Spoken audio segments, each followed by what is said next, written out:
Hello friends. Did you know nearly 80% of those who watch my videos aren't subscribed? If you enjoy these stories, please hit that subscribe button and leave a like. It really helps. Thank you for being here. By the way, where are you watching from? Let me know in the comments. The assignment came in on a Tuesday in late February at 4:47 p.m. I remember the exact time because I was watching the clock on my phone, counting down the seconds until I could finish my work and head home. But then my company tablet buzzed with a new assignment. Emergency coastal transport. Refrigerated medicines. Deadline is critical. Route 1A, north to Harbor's End. Move immediately.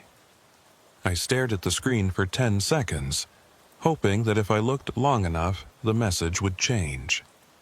In February, Route 1A meant one thing: the frozen coastline. This highway stretches about 200 miles along the Atlantic, passing through areas where ocean spray freezes in the air and coats everything in a thick layer of glass-like ice. Most drivers avoid this road in winter, at least the sensible ones, but I needed the money. My ex-wife's lawyer had made sure of that. The divorce settlement was bleeding me dry, and every extra run meant I could maybe afford to see my daughter for her birthday next month. So I signed off on the dispatch, grabbed my thermos of coffee that had gone cold 3 hours ago, and headed out to the yard. My rig was a 2015 Peterbilt, dark blue with silver stripes. She wasn't the newest truck in the fleet, but she was reliable. I'd been driving her for 2 years, ever since I started working for Northway Logistics. I did my pre-trip inspection in the fading daylight, checking the tires, the brake lines, the fifth wheel connection. Everything looked good. The refrigerated trailer was already loaded and hooked up, humming quietly as it kept whatever was inside at the required temperature.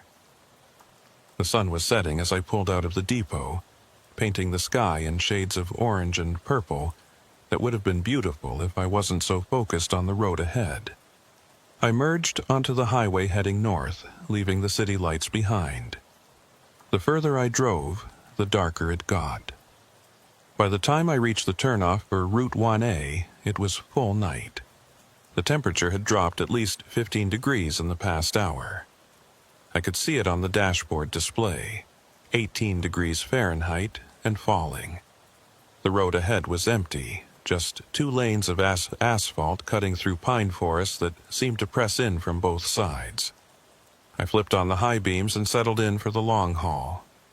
Route 1A starts inland, winding through rural communities that look like they were abandoned sometime in the 1970s and never quite recovered. Boarded-up gas stations, churches with broken windows, the occasional house with a single light burning in the window, making me wonder who still lived out here and why. The road gradually curves eastward, and after about 40 miles, you start to smell the ocean even with the windows closed.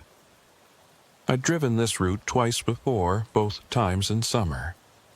During the day, it's actually beautiful in a harsh, unforgiving kind of way. Rocky cliffs dropping straight down to the water. Seabirds wheeling overhead. Waves crashing against stone formations that have stood there for millions of years. But at night, in winter, it becomes something else entirely. The first sign that I was getting close to the coast was the wind. It came out of nowhere, a sudden gust that rocked the truck and made me tighten my grip on the steering wheel. Then another gust, harder this time. The empty trailer behind me swayed slightly, and I eased off the accelerator. The last thing I needed was to jackknife on a coastal highway in the middle of the night. The trees thinned out, replaced by low scrub and rocks. Then the ocean appeared on my right, a vast darkness that seemed to absorb all light. The moon was up, nearly full, and it turned the frozen spray along the shoreline into something that glittered like broken glass, beautiful and deadly. I checked the GPS. Harbor's End was still 93 miles away. I had maybe 4 hours of driving ahead of me, assuming the weather held and the roads stayed clear. I took a sip of cold coffee and grimaced. Should have stopped for a fresh cup, but the dispatcher had said, "Depart immediately," and I'd learned not to argue with dispatch. The highway here runs about 50 yards from the edge of the cliffs. There's no guardrail, just a white line painted on the asphalt, and then nothing but air and rocks and freezing water. I kept the truck firmly in the left lane, as far from that edge as possible. The wind was getting stronger, and I could hear it howling around the cab, a low, moaning sound that rose and fell like something breathing. That's when I noticed the ice. Not on the road, at least not yet, but coating everything else. The rocks, the scrub, the few stunted trees that managed to grow this close to the ocean. Everything was encased in ice, reflecting the moonlight in weird, distorted ways. It made the landscape look alien, like I was driving on some frozen planet instead of the main coast. I'd been on the coastal stretch for maybe 20 minutes when I saw the first odd thing. It was small, easy to miss if you weren't paying attention. A reflector post on the right side of the road, the kind they put up to mark the edge of the pavement when it snows. Except this one had something hanging from it, something dark and irregular that swayed in the wind. I slowed down as I approached, trying to get a better look. It was hard to tell in the headlights, but it looked like fabric.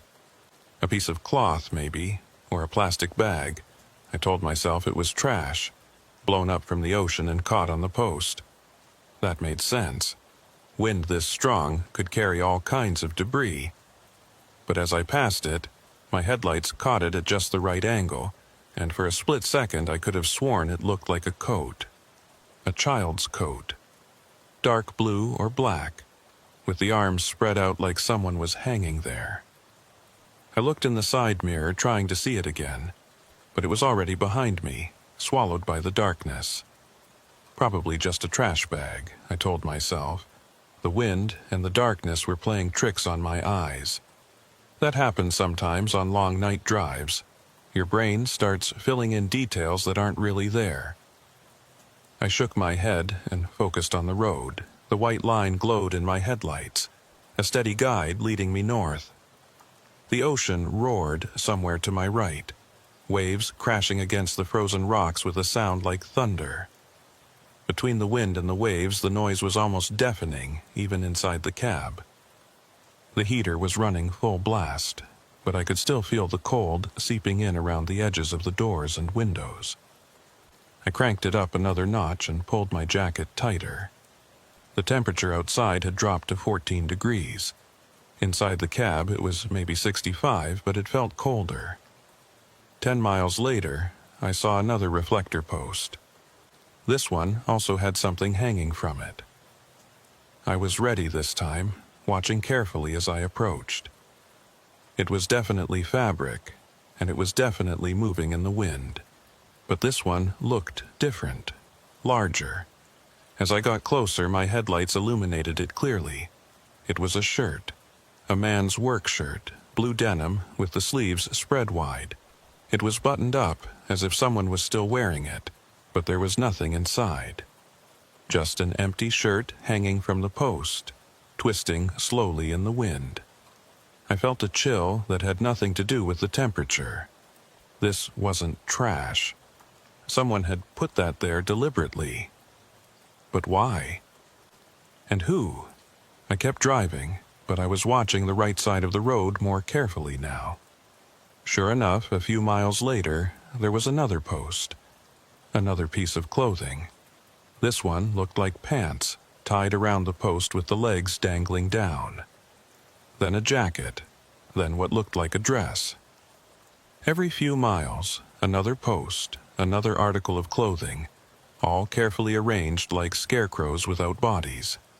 All empty, all moving in the wind like they were alive. I tried to think of a reasonable explanation. Maybe it was some kind of art installation. People did weird things along coastal highways sometimes, trying to make statements about the ocean or climate change or whatever. Or maybe it was a memorial. People left crosses and flowers at accident sites all the time. Maybe this was something similar. But deep down, I knew those explanations didn't fit. There was something wrong about the whole thing. The way the clothes were arranged, spread out like bodies.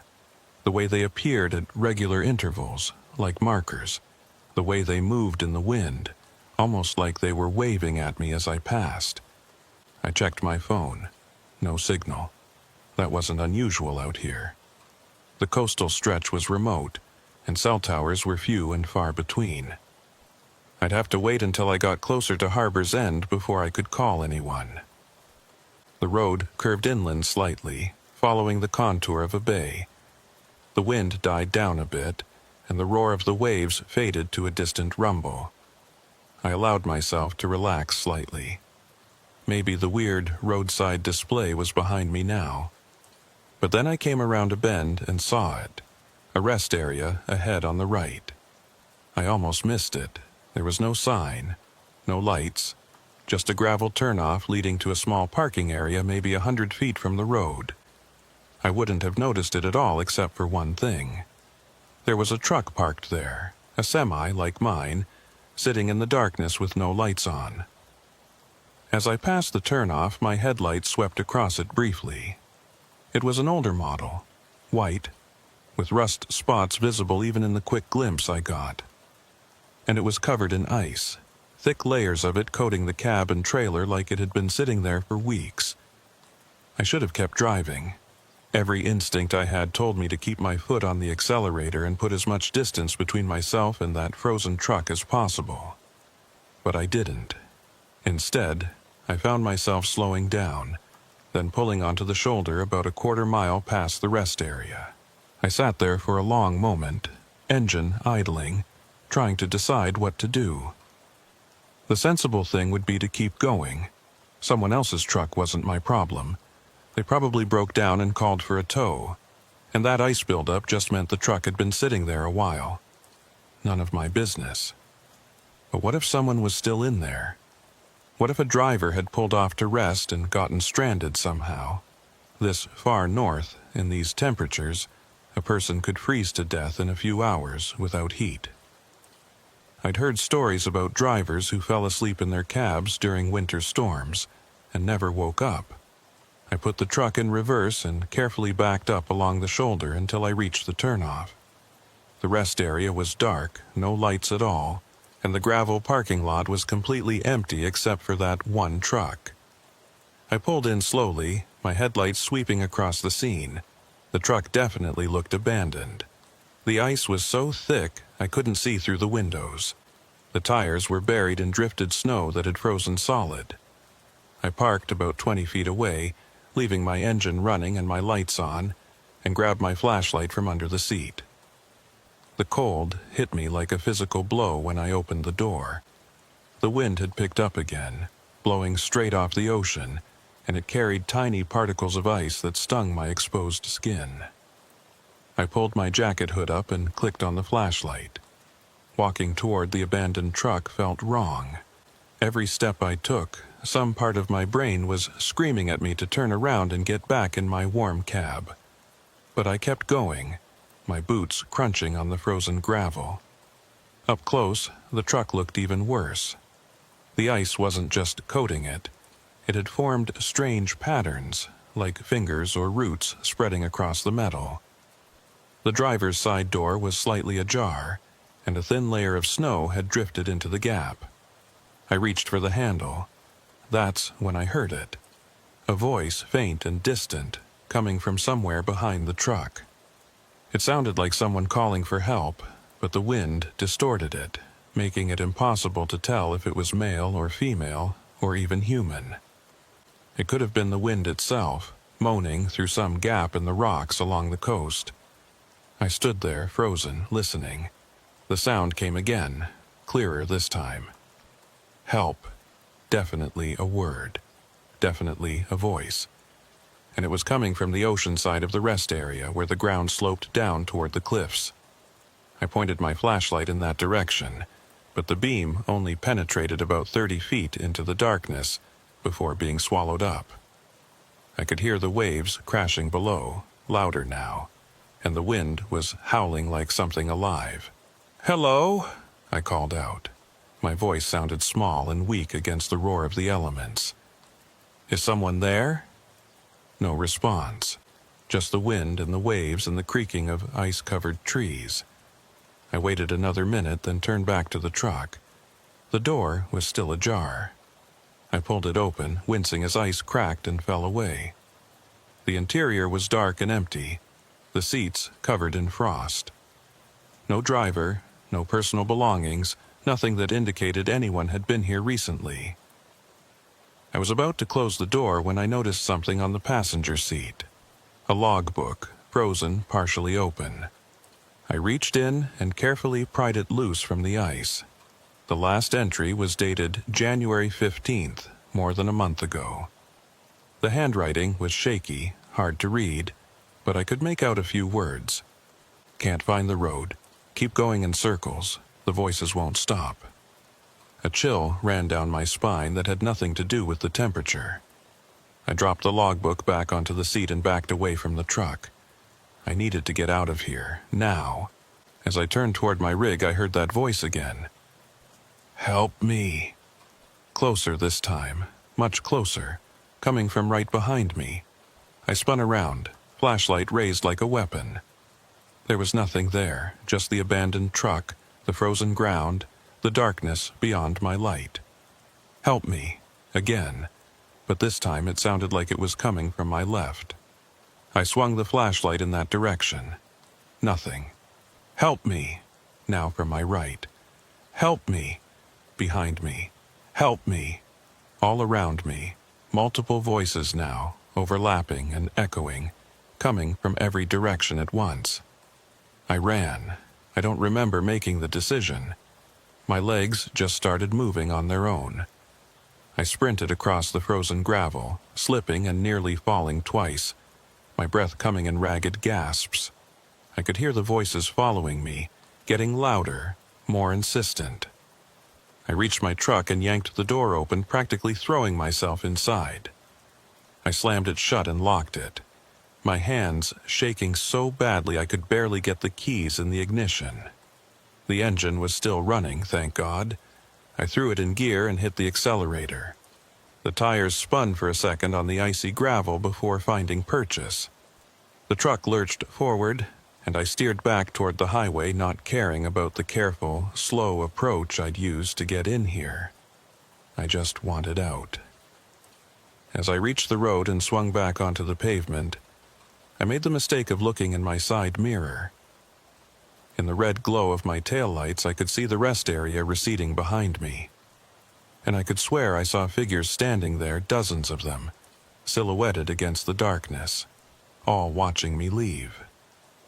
I faced forward and kept my eyes on the road, pressing the accelerator harder than I should have on these conditions.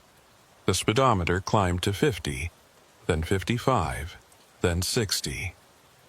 Too fast for this road, but I didn't care. I needed distance between myself and whatever the hell that was.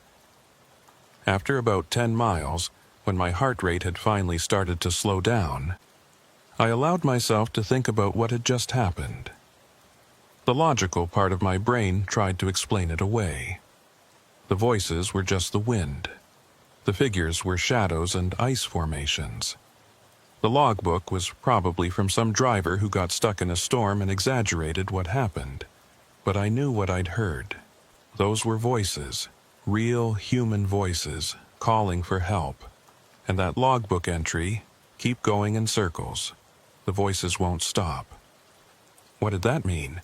I checked the GPS. Harbor's End was now only 47 miles away. Less than an hour, if I kept up this pace. I could make it. I just had to stay on the road and keep moving forward. The coastline was back on my right now, the frozen cliffs gleaming in the moonlight. The wind had died down slightly, and the ride was smoother. I took a deep breath and tried to calm down. I was fine. I was safe. I was in a 2-ton truck with a full tank of gas, heading toward the civilization. Then I noticed something that made my blood run cold. The mile markers. I'd just passed mile marker 127. I watched the next one approach, 126, then 125, then 124. Normal, counting down as I drove north. But then I saw 125 again. I blinked, sure I'd misread it. But no, the next marker was definitely 125. Then 126, then 127. The markers were going backward. I was heading north, but the mile markers indicated I was going south, back the way I'd come. I slowed down, staring at the markers as I passed them. 127, 126, 125, 124, 123. Then 124, 125, 126, 127. Up and down, like I was driving in circles even though the road ahead was straight. This wasn't possible. Mile markers didn't work like this. They were fixed, permanent, installed by the highway department to mark distance. They couldn't change. I focused on the GPS. It still showed me heading north, getting closer to Harbor's End. The map showed the road as a simple line following the coast. Nothing about circles or loops. Just a straight route from point A to point B. But the mile markers kept flickering. Forward, backward, forward, backward. And now that I was paying attention, I realized something else was wrong. The road itself looked the same. Not just similar, but identical. That rock formation on the right, I'd passed it before. And that dead tree on the left, branches coated in ice, I'd seen it already. I was going in circles. Somehow, impossibly, I was driving in circles on a straight road. I pressed harder on the accelerator. The speedometer hit 70. The truck shook with the speed, the wind resistance, the rough pavement. I didn't care.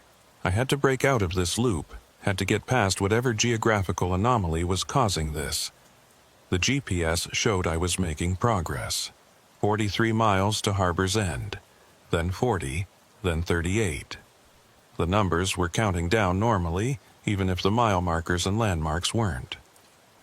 I decided to trust the GPS. It was satellite-based, receiving signals from space. It couldn't be fooled by whatever was happening with the physical road. I kept my eyes on the screen, watching the little blue arrow that represented my truck inch steadily northward along the route. 35 miles. 32. 28. The road began to climb, rising up away from the immediate coastline. The trees grew thicker on either side, blocking the view of the ocean. This was new, different from the loop I'd been stuck in. I was making real progress. 25 miles to Harbor's End. I allowed myself a small sigh of relief. Whatever had happened back there, I was past it now. The road was normal again. The mile markers were counting down correctly. Everything was fine. Except it wasn't. Because now I could see lights ahead. Not street lights or house lights, but something else. They were blue-white and bright, like the emergency flashers on a police car, but not flashing, just glowing steadily in the darkness ahead. As I got closer, I realized what I was looking at. A truck. Another semi parked on the shoulder covered in ice. And it looked exactly like the abandoned truck from the rest area. I slowed down as I approached, my heart hammering in my chest. This couldn't be the same truck. I'd left that rest area miles behind. The GPS confirmed I'd been driving steadily north for the past half hour. There was no way I'd somehow circled back. But as my headlights illuminated it, I could see the rust spots in the same places. The same thick coating of ice with those strange finger-like patterns. The driver's door was ajar, just like before, with snow drifted into the gap. I didn't stop this time. I kept rolling past, my eyes locked on the truck as I went by. The passenger window was coated in ice, but I could swear I saw a shadow inside. A darker shape against the frosted glass. Like someone was sitting there watching me pass. I looked away and focused on the road ahead. My hands were shaking on the steering wheel. This wasn't possible. Trucks didn't teleport. I hadn't turned around. I'd been driving in a straight line for miles. The GPS still showed me heading toward Harbor's End, now 23 miles away. But how could I trust it? How could I trust anything when the physical evidence of my eyes told me I was going in circles? I drove for another 10 minutes, the road climbing higher into the hills above the coast. The wind was stronger up here, rocking the truck with each gust. I could hear the trailer swaying behind me, the load shifting slightly despite the tie-downs. I eased off the accelerator, not wanting to lose control. That's when the snow started. Just a few flakes at first, dancing in my headlights, but within minutes it was coming down harder.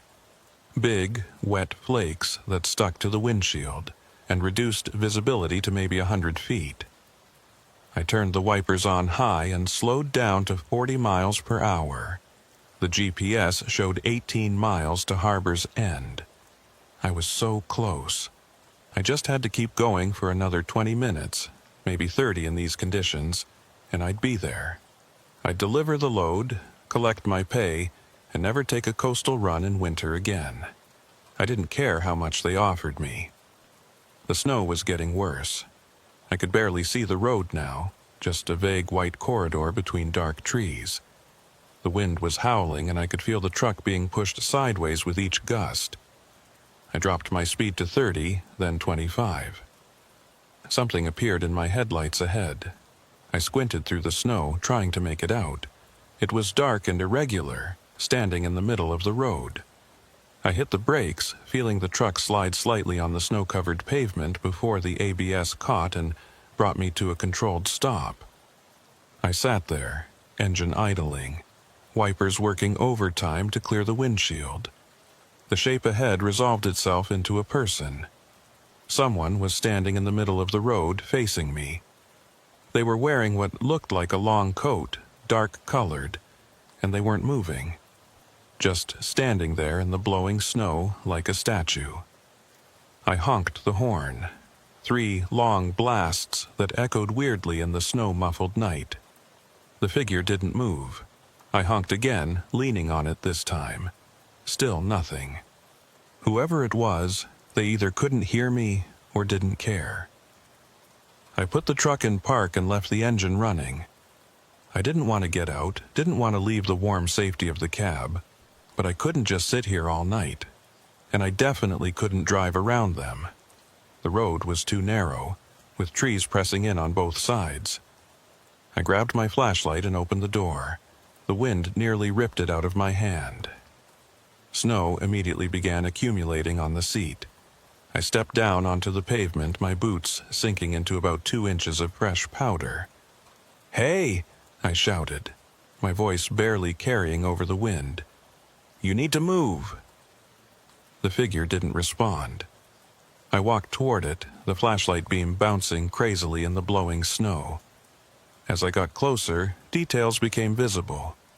The coat was old-fashioned, like something from the 1950s or earlier, and the person wearing it wasn't moving at all, not even swaying in the wind.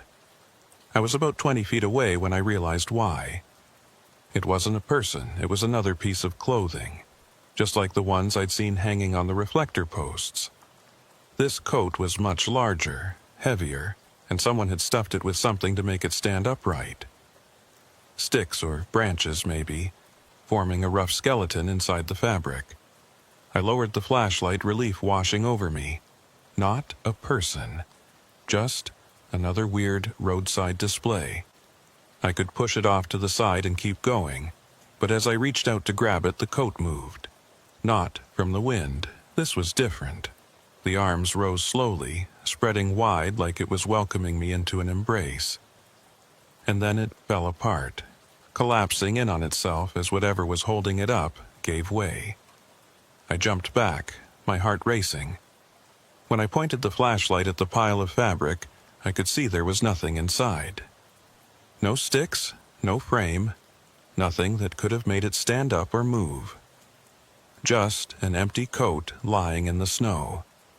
I ran back to the truck, not caring how it looked, not caring about anything except getting away from that thing. I threw myself into the cab and slammed the door, breathing hard. Through the windshield, I could see the coat still lying in the road where it had fallen. I put the truck in gear and drove around it, giving it as wide a berth as the narrow road allowed. The tires spun slightly in the snow before catching. I accelerated carefully, climbing up through the gears, my eyes fixed on the road ahead. The GPS showed 14 miles to Harbor's End. 14 miles. I could do this. Whatever was happening out here, whatever weird art project or sick joke this was, I could survive 14 more miles. But the snow was getting worse. The visibility dropped to maybe 50 feet, then 40. I was crawling along at 20 miles per hour, hunched over the steering wheel, straining to see the road. The white line on the right was my only guide, a faint stripe that occasionally disappeared under drifted snow. I'd been driving for what felt like hours, but was probably only 15 minutes when I saw lights ahead again. Red lights this time, tail lights. Another vehicle on the road. Relief flooded through me. I wasn't alone out here anymore. Someone else was crazy enough to be driving in these conditions. I accelerated slightly, trying to close the distance. Maybe we could convoy together, make the last few miles to Harbor's End safer. But as I got closer, I realized something was off. The vehicle ahead wasn't moving. The taillights were stationary, just glowing in the darkness like red eyes watching me approach. I slowed down, caution overriding my desire for company. As my headlights illuminated the vehicle, my stomach dropped. It was a semi, white, with rust spots, covered in ice, the same truck, again. But that was impossible. I'd passed it twice already, miles apart, and I hadn't turned around, hadn't made any turns at all. The road had been straight, just one continuous climb into the hills. There was no way I could have circled back to the same truck a third time. I stopped about 50 feet behind it and put the truck in park. My hands were shaking again, and I felt a pressure building behind my eyes like I was about to cry or scream, or both. This wasn't happening. It couldn't be happening. I looked at the GPS. It showed me 11 miles from Harbor's End, still on Route 1A, heading north. The little blue arrow representing my truck was in the right place, but the physical evidence said otherwise. I thought about the logbook I'd found in the truck the first time. Can't find the road. Keep going in circles. The voices won't stop. The voices. I hadn't heard them since the rest area, but now that I thought about it, I could hear something under the wind noise. A low murmuring, like multiple people talking at once, but too far away to make out words. I rolled down the window slightly, letting in a blast of cold air and snow. The murmuring got louder. It was definitely voices, dozens of them, maybe hundreds, all overlapping into a wall of sound that rose and fell like waves. I rolled the window back up, my heart pounding. This wasn't real. It couldn't be real. I was hallucinating, that was the only explanation. The long hours, the stress of the drive, the isolation. It was all catching up to me. I was having some kind of breakdown, but I didn't feel crazy. I felt terrified, yes, but my mind was clear. I knew where I was, what day it was, what I was supposed to be doing. I wasn't delusional or confused. I was just stuck on a road that didn't make sense, seeing things that shouldn't exist. I looked at the abandoned truck again. The driver's door was ajar, just like before. And I knew, with absolute certainty, that if I got out and opened that door, I'd find the same logbook on the passenger seat with the same entry dated January 15th. I wondered about the driver who'd written that entry. Where were they now? Still out here somewhere, wandering in the snow, their voice adding to the chorus I could hear murmuring in the darkness. The snow was piling up on my windshield faster than the wipers could clear it. I needed to move, needed to make a decision. I could sit here until the storm buried me, or I could keep driving and hope that somehow, eventually, I'd break out of this loop. I chose to drive. I put the truck in gear and steered around the abandoned vehicle, my tires crunching through deepening snow. As I passed it, I refused to look at the driver's side window. I didn't want to see if there was someone, or something, sitting inside this time. The road ahead disappeared into a white wall of blowing snow. I could barely see 10 feet in front of the truck. This was insane. I should pull over, wait out the storm. But where? There was nowhere to stop that felt safe. And part of me feared that if I stopped moving, I'd never start again. I'd become another abandoned truck on the side of Route 1A, another mystery for the next driver who came through. I kept going, creeping along at 15 miles per hour, using the barely visible edge line as my guide. The wind was screaming now, rocking the truck so hard I had to fight the wheel to keep it straight. The load in the trailer was shifting. I could hear it sliding back and forth despite the straps. 9 miles to Harbor's End, according to the GPS. But I didn't trust it anymore. The numbers could say anything. I could drive for hours and still see the same distance displayed. Something darted across the road ahead. I caught just a glimpse in the headlights. A dark shape, low to the ground, moving fast from right to left. I slammed on the brakes and the truck slid for what felt like forever before stopping. I sat there, breathing hard, staring at the empty road ahead. What had that been? An animal? A deer, maybe? Or a dog? It had moved wrong, though, too fast, too fluid. Not like any animal I'd ever seen. The voices were louder now. I could almost make out words. Help! Lost! Cold! Can't find... I cranked up the radio, trying to drown them out. Static roared from the speakers, punctuated by strange howls and whistles that might have been interference or might have been something else. I spun through the channels, AM, FM, CB, but there was nothing except noise. No music, no talk shows, no weather reports. Just static and those weird sounds that almost seemed to form words. I turned it off. The silence was worse somehow. I could hear the voices clearly now, coming from all directions, pressing against the cab like invisible hands. Lost, help us, so cold, can't find the way, shut up! I screamed at them, slamming my palm against the steering wheel. Shut up, shut up, shut up! The voices stopped, completely, instantly. Even the wind seemed to die down. The sudden silence was deafening. I sat there in the eerie quiet, my breath coming in short gasps. Snow continued to fall, but gently now, straight down instead of being driven sideways by the wind. I could see maybe 100 feet ahead, and what I saw made my heart sink. The road ahead was blocked, not by another truck or a fallen tree, but by a wall of ice. It rose straight up from the pavement, maybe 20 feet high, completely filling the road from edge to edge. The surface was rough and irregular, covered in strange formations that looked almost like faces pressed against the ice from the inside. I stared at it, my mind refusing to process what I was seeing. Roads didn't just end in walls of ice. That wasn't a thing that happened in the real world. But there it was, solid and impassable, blocking my way forward. I checked the GPS, 7 miles to Harbor's End. The map showed the road continuing straight ahead, no obstacles, no barriers. Just a normal highway leading to a normal town. I looked up at the ice wall again. It was still there. And now that I was really looking at it, those face-like formations were moving.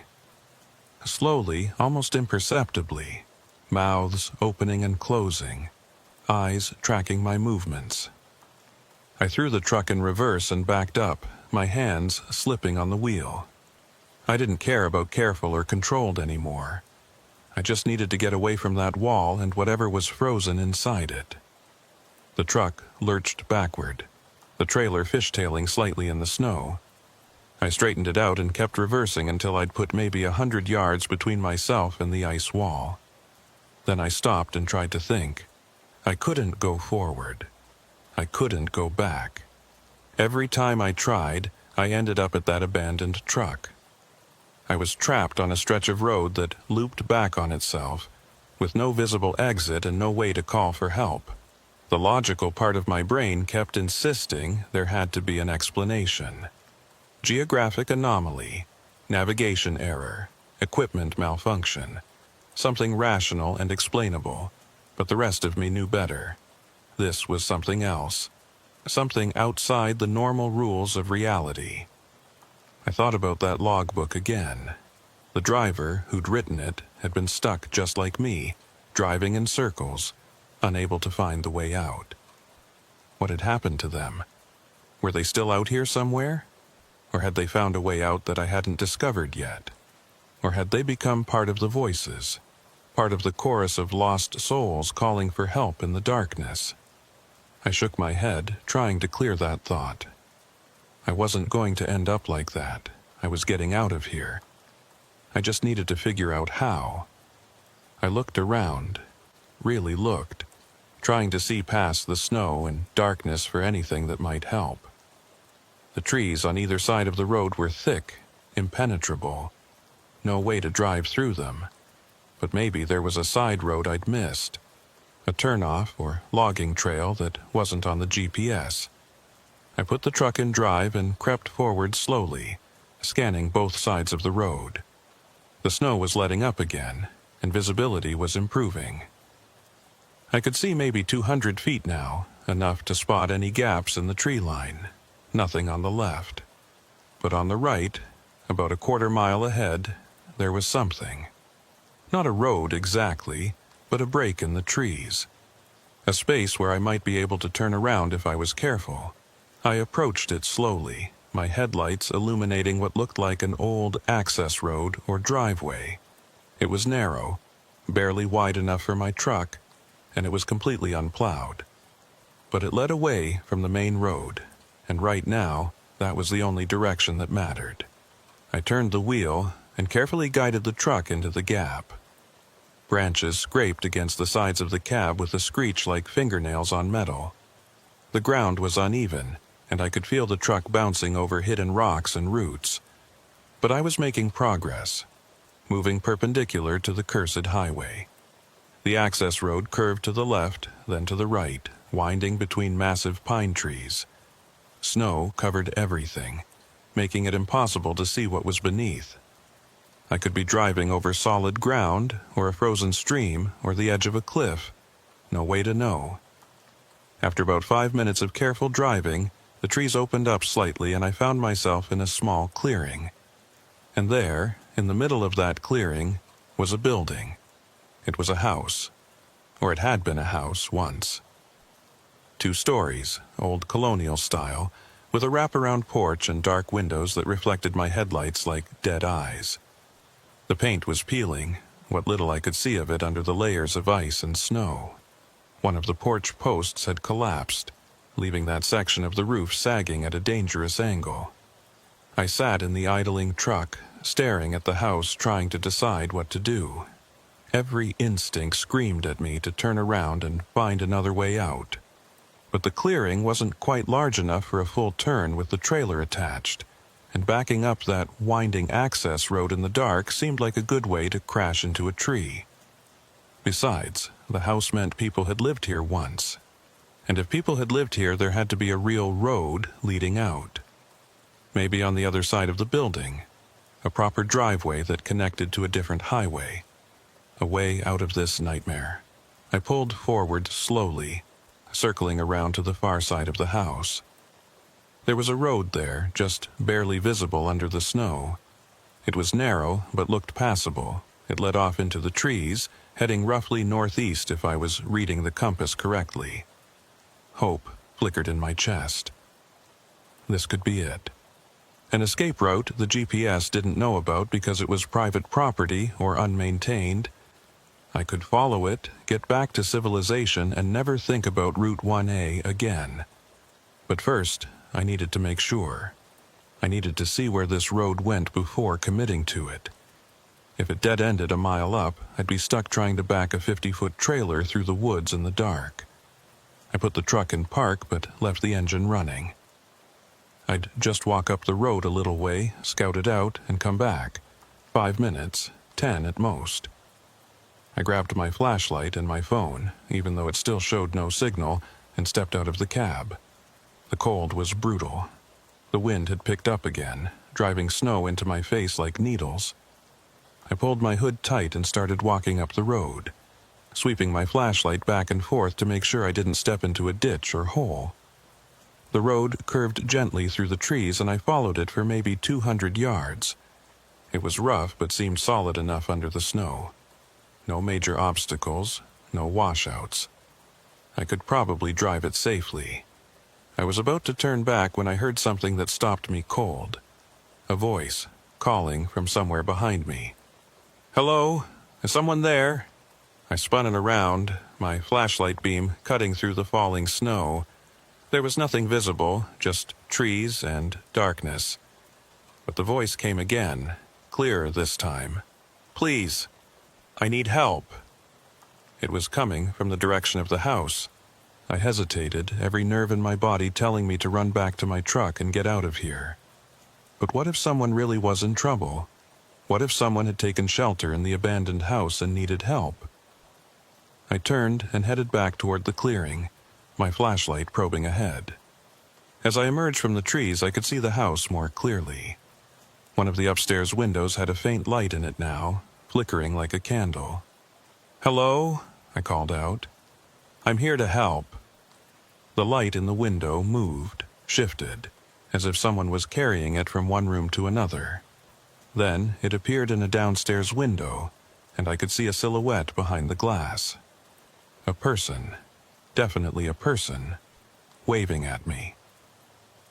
I approached the porch cautiously, my boots creaking on the old wooden steps. The front door was slightly open, swinging gently in the wind. I pushed it wider and stepped into a dark hallway.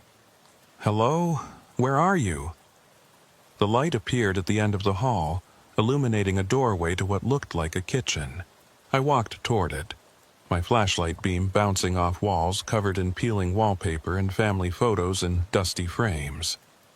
The faces in the photos seemed to watch me as I passed. I reached the kitchen doorway and looked inside. The room was empty. No light, no person, nothing. Just an old kitchen with a rusted stove and a table covered in debris. "Where are you?" I called again, louder this time. A creak from above. Footsteps on the second floor, slow and deliberate, moving from one end of the house to the other. I pointed my flashlight at the ceiling, tracking the sound. "I'm coming up," I announced, not sure why I felt the need to warn whoever it was. "Stay where you are." I found the stairs and climbed them carefully, testing each step before putting my full weight on it. Some of them groaned ominously, and one felt soft enough that I skipped it entirely. At the top was a landing with 4 doors, all closed. The footsteps had stopped. Everything was silent except for the wind rattling the windows. "Hello?" My voice echoed strangely in the enclosed space. One of the doors swung open slowly. Not from the wind, there was no draft up here. It just opened on its own, revealing a dark bedroom beyond. I approached it with my flashlight raised. The room was empty except for an old bed frame and a dresser with a cracked mirror. But on the floor, in the dust, I could see footprints. Fresh ones, made recently, leading to the window. I walked over and looked out. The window faced the clearing where my truck was parked, engine still running, headlights cutting through the snow. And standing next to my truck, looking up at the house, was a figure in a long dark coat. My blood ran cold. I was up here. No one had passed me on the stairs. So, who was that standing by my truck? As I watched, the figure raised one arm and pointed directly at the window I was looking through. Directly at me. I stumbled backward, nearly tripping over the footprints in the dust. I needed to get out of this house, get back to my truck, get the hell away from here. I ran for the stairs, taking them 2 at a time, not caring about the creaking or the soft wood. I burst through the front door and into the snow, sprinting across the clearing toward my truck. The figure by the truck didn't move. As I got closer, I could see it more clearly in my headlights. It was wearing the same kind of old-fashioned coat I'd seen standing in the road earlier. And it was completely still, not even swaying in the wind. I slowed down, circling wide to approach the driver's side door from an angle that kept the truck between me and the figure. I climbed into the cab and immediately locked the doors, my hands shaking so badly I could barely manage it. The figure still hadn't moved. I put the truck in gear and started rolling forward, heading for the road I'd scouted earlier. As I passed the figure, I made the mistake of looking at it directly. It had no face. Where the features should have been, there was just smooth, blank ice. And yet, I had the overwhelming sensation that it was watching me, tracking my movement with eyes that didn't exist. I pressed the accelerator, not caring about the careful approach anymore. The truck bounced over the rough ground, the trailer swaying wildly behind me. I reached the road and turned onto it, accelerating as fast as I dared in these conditions. In my side mirror, I could see the house and the clearing receding behind me. The figure was gone. No, not gone. It was standing in the road now, in the middle of the path I'd just driven on, still pointing at me with that one raised arm. Then the trees blocked my view, and it was gone. I focused on the road ahead, such as it was.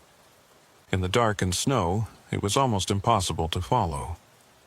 I was steering by instinct more than sight, trying to keep between the trees, hoping I was still on the road and not about to crash into a ravine. The compass on my dashboard showed I was heading northeast, which was right. If I could just keep going in this direction, I'd eventually hit another highway or town or something. I had to, but the road seemed to be deteriorating. What had been rough but passable was becoming nearly impassable. Rocks and roots protruded through the snow, jolting the truck with each impact.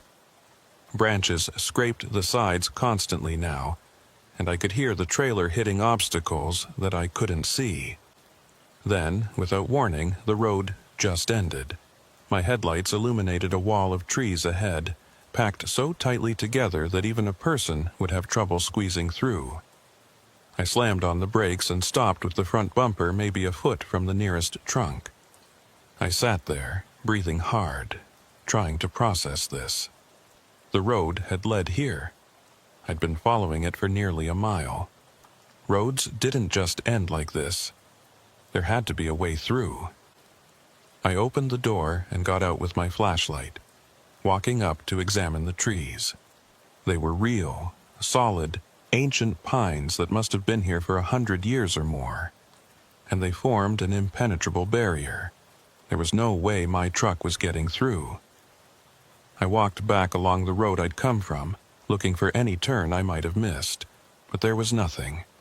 Just one narrow track leading straight to this dead end. This didn't make sense. But then, nothing about tonight made sense. I was in a nightmare version of reality where roads looped back on themselves, houses had occupants that weren't there, and figures made of ice pointed at you with absent eyes. I got back in the truck and sat there, trying to think. I could reverse back the way I'd come, but that would take me past the house again, past that figure that had no face. The thought of it filled me with a dread so profound I could barely breathe. But what choice did I have? The road ahead was blocked. The only way out was back. I put the truck in reverse and started backing up, using my mirrors and the backup camera to navigate.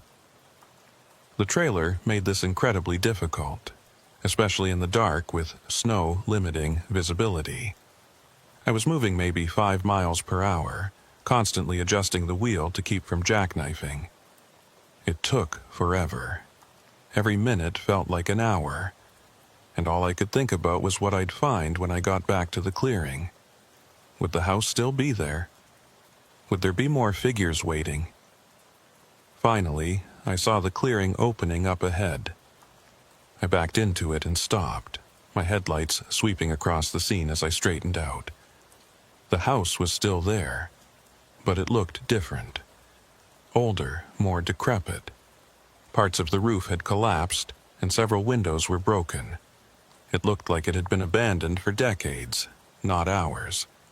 And there were more figures now, dozens of them, scattered around the clearing, all wearing those long dark coats, all standing perfectly still, all facing my truck. I sat frozen in horror, my mind refusing to accept what I was seeing. Where had they come from? They hadn't been there before. The clearing had been empty except for that one figure. One of them moved, just a slight step forward, but in contrast to their previous stillness, it was shocking. Then another one moved, and another. Slowly, incrementally, they were all starting to move toward my truck. I threw it in drive and hit the accelerator, not caring that I was driving straight toward them. The truck lurched forward, picking up speed, and the figures didn't move out of the way. I was going to hit them, going to plow right through them, and part of me didn't care. But at the last second, they dispersed. Like smoke or fog, they just came apart, dissolving into the falling snow as if they'd never been solid at all. The truck passed through the space where they'd been standing, through wisps of cold mist that evaporated against the windshield. I kept going, bouncing back down the access road toward Route 1A. I didn't slow down, didn't look back. The branches tore at the truck and trailer, and I could hear things breaking and scraping, but I didn't care. I just needed to get back to the main road, to something familiar even if it was cursed. The access road seemed longer now, twisting and turning in ways I didn't remember from before. But eventually, I saw pavement ahead and burst out onto Route 1A in a spray of snow and gravel. I straightened the truck out and looked both ways. The abandoned white semi was nowhere in sight.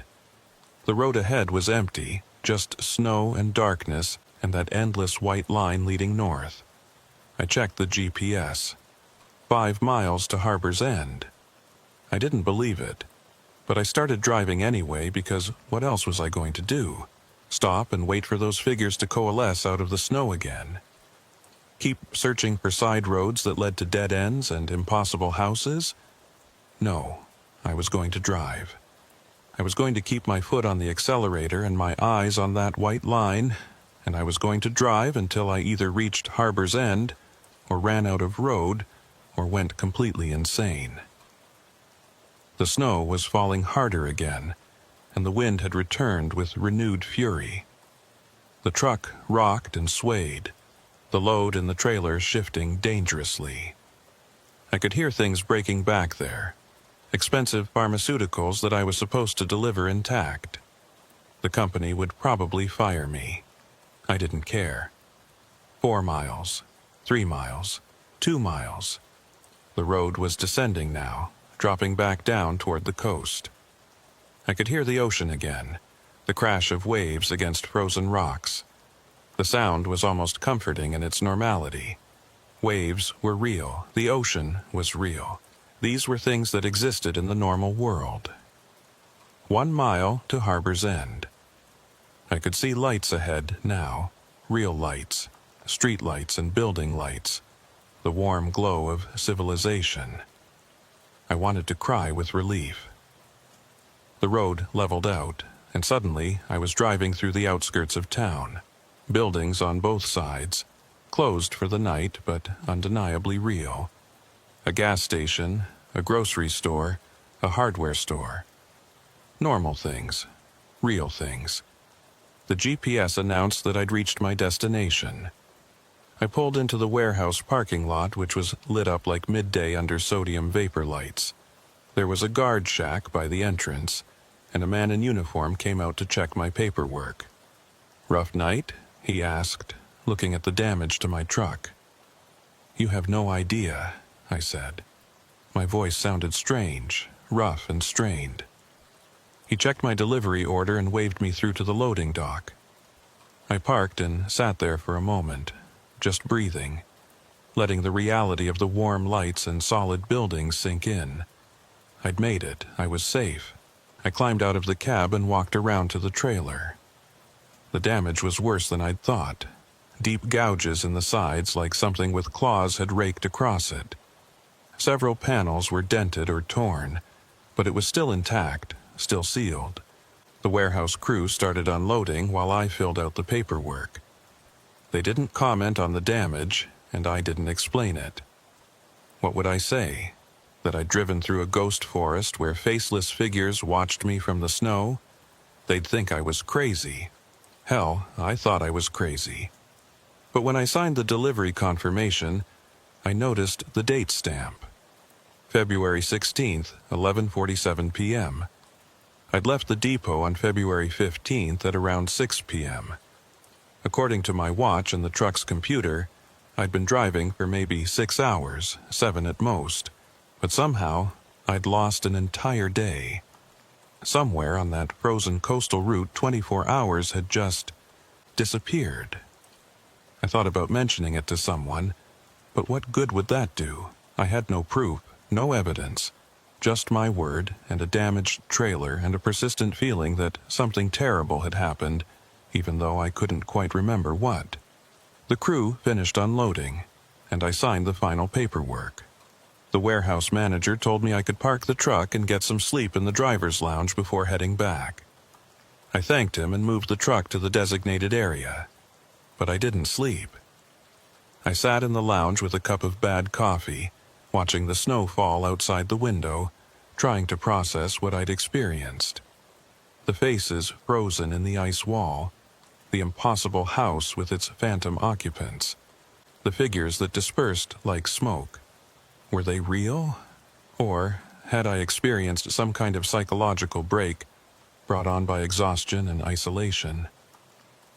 I'd heard stories about truckers who drove too long without sleep and started hallucinating, seeing things that weren't there. Maybe that's all this was. But it had felt real. The cold, the fear, the overwhelming sense of wrongness. You didn't imagine things that vividly, did you? I pulled out my phone and searched for information about Route 1A. There wasn't much. It was designated a scenic route, recommended for summer travel but considered dangerous in winter. There were a few mentions of accidents over the years, mostly weather-related. Nothing about disappearances or anomalies. I searched for the abandoned white truck I'd seen. Nothing came up. I tried different search terms, different combinations.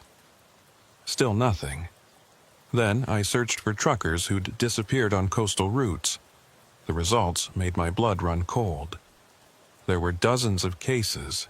Drivers who'd started a coastal run and never arrived.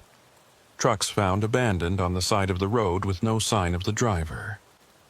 Logbooks with increasingly erratic entries that suddenly stopped. One article from 2011 mentioned a driver named Marcus Webb who'd disappeared on Route 1A during a February snowstorm. His truck was found at a rest stop, covered in ice, with a logbook open to the last entry. Can't find the road. Keep going in circles. The voices won't stop. Webb, the same name that had been on the logbook I'd found. But this article was from 2011. The entry I'd seen was dated 2017, unless I'd misread the date. Unless my memory was playing tricks on me, scrambling details, trying to make sense of the impossible. I put my phone away and stared at my coffee. It had gone cold. I didn't remember how long I'd been sitting there. The warehouse manager poked his head into the lounge. "You okay, buddy? You look like you've seen a ghost." "I'm fine," I lied. "Just tired." "Get some rest," he said. "Storm's supposed to break by morning. You'll have clear roads back." Back. He wanted me to drive back down Route 1A. Back through whatever I'd escaped. The thought filled me with a terror so complete I couldn't breathe. "Is there an alternate route?" I asked, trying to keep my voice steady. "Maybe inland?" He shrugged. "Sure, but it'll add 3 hours to your drive. Company probably won't approve the extra fuel." "I'll pay for it myself," I said. He gave me a strange look but didn't argue. "Suit yourself. I'll write up the route for you." I waited while he printed out directions for an inland route that would take me south without touching the coast. It was longer, more complicated, passing through smaller towns and secondary highways, but it avoided Route 1A entirely. I thanked him and headed back to my truck. The snow had stopped and the sky was clearing. Dawn wasn't far off. I could see the first hint of gray on the eastern horizon. I did my pre-trip inspection, checking everything twice. The truck was damaged but roadworthy. I'd deal with the company's questions about it later. Right now, I just wanted to get moving. I pulled out of the warehouse lot and followed the manager's directions, heading west instead of south, away from the coast, away from the ocean, away from Route 1A. As I drove, the sun started to rise, painting the sky in shades of pink and orange. Normal colors. Real colors.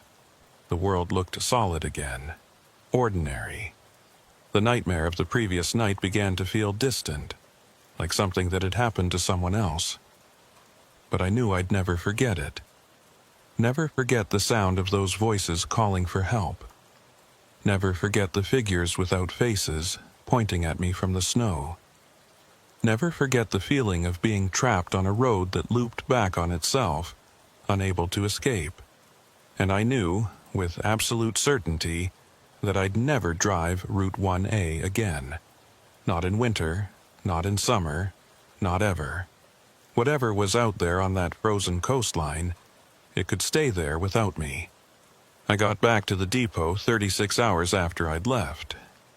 The company was pissed about the damaged trailer and the extra fuel costs, but they couldn't prove I'd done anything wrong. I told them I'd gotten caught in the storm and had to take an alternate route to avoid dangerous conditions. Which was true, technically.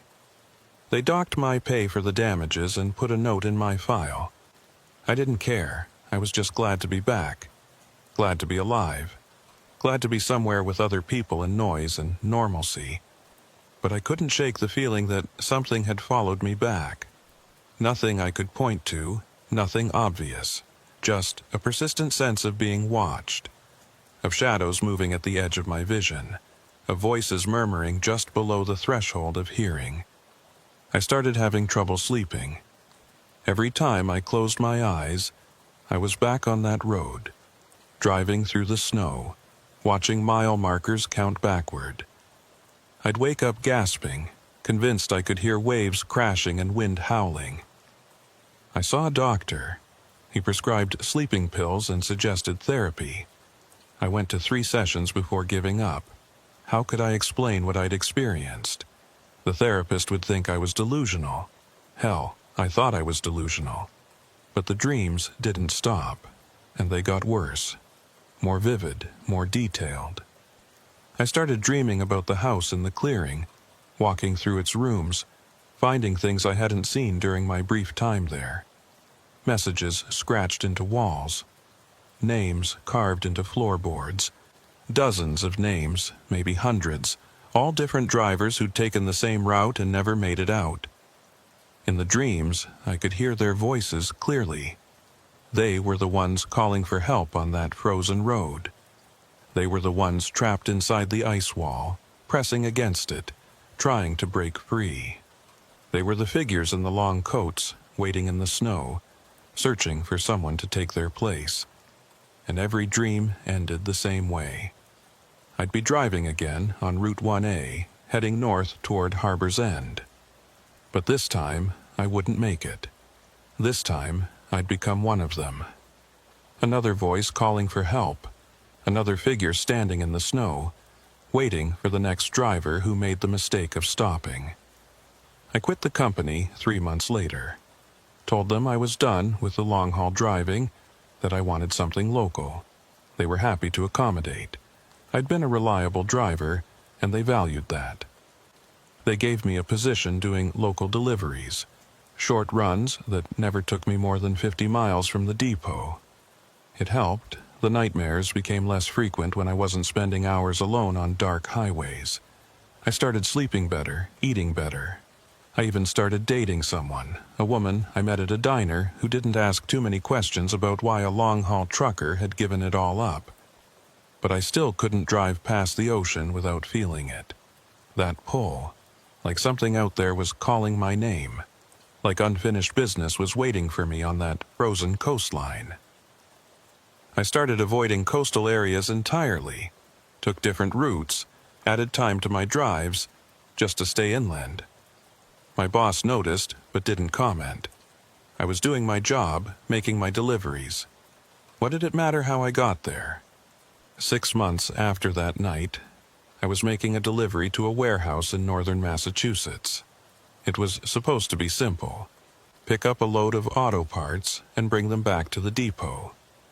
I'd done it a dozen times before, but when I got to the warehouse, the foreman told me there'd been a change. They needed the parts delivered to a different location, a coastal town about an hour north. He showed me the address, Harbor's End. I stared at the paper, my hands starting to shake. "I can't," I said. "I can't go there." The foreman frowned. "What do you mean you can't? It's just a delivery." "I can't," I repeated, hearing the panic in my own voice. "Please. Anywhere else. I'll take it anywhere else." He looked at me like I was crazy. Maybe I was. "Look, buddy, I don't know what your problem is, but this is the delivery. You don't want to do it. I'll call your company and they can send someone else." I almost said yes, almost told him to call and get a different driver. But I knew what that would mean. Questions I couldn't answer. Maybe losing my job. And for what? Because I was afraid of a road? I took the paper from him with shaking hands. "I'll do it," I said. The drive north was torture. Every mile felt like a countdown to something terrible. I tried to convince myself it would be fine. I'd be taking a different route this time, a main highway that ran parallel to the coast but never actually touched it. I wouldn't have to drive Route 1A. I wouldn't have to face whatever was waiting there. But as I got closer, I realized the main highway was closed for construction. There was a detour sign, pointing toward a smaller road. A coastal road, Route Way. I pulled over, my heart hammering. I couldn't do this. I couldn't drive that road again. But the only alternative was to turn around, go back, admit defeat. And something about that felt wrong. Like I'd be running from a problem that would never go away unless I faced it. So I drove.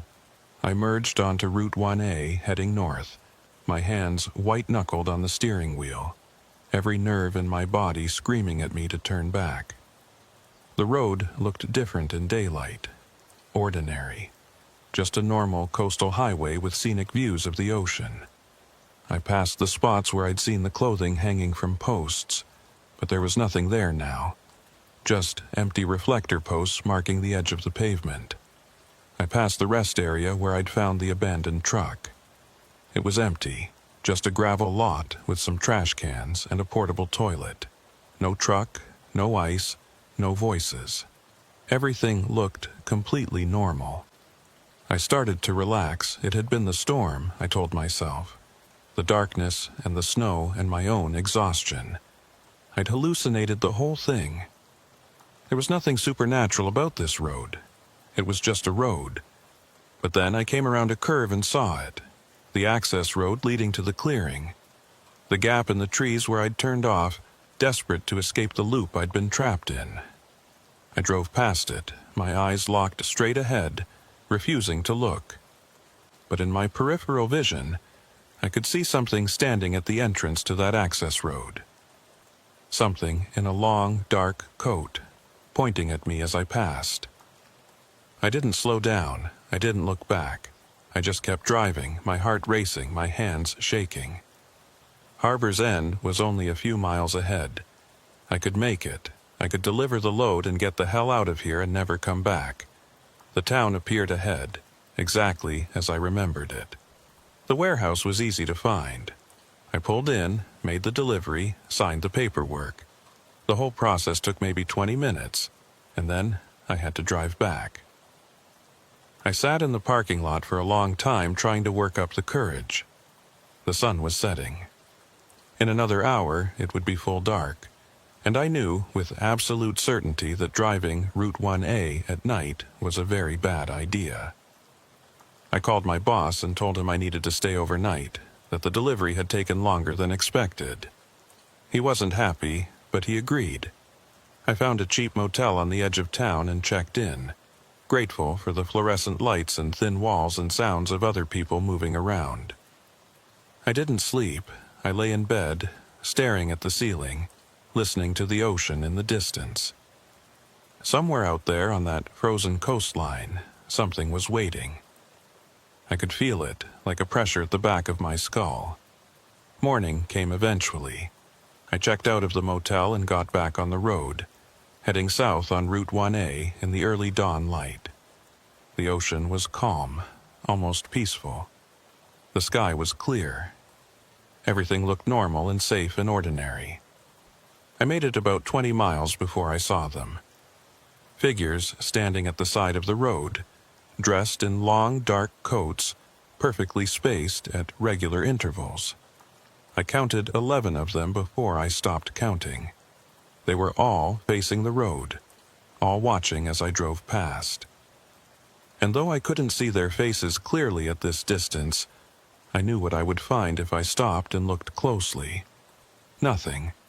Just blank ice where their features should be. I kept driving, fighting the urge to speed up, to run. They couldn't hurt me as long as I stayed on the road, as long as I kept moving. That's what I told myself. But one of them moved.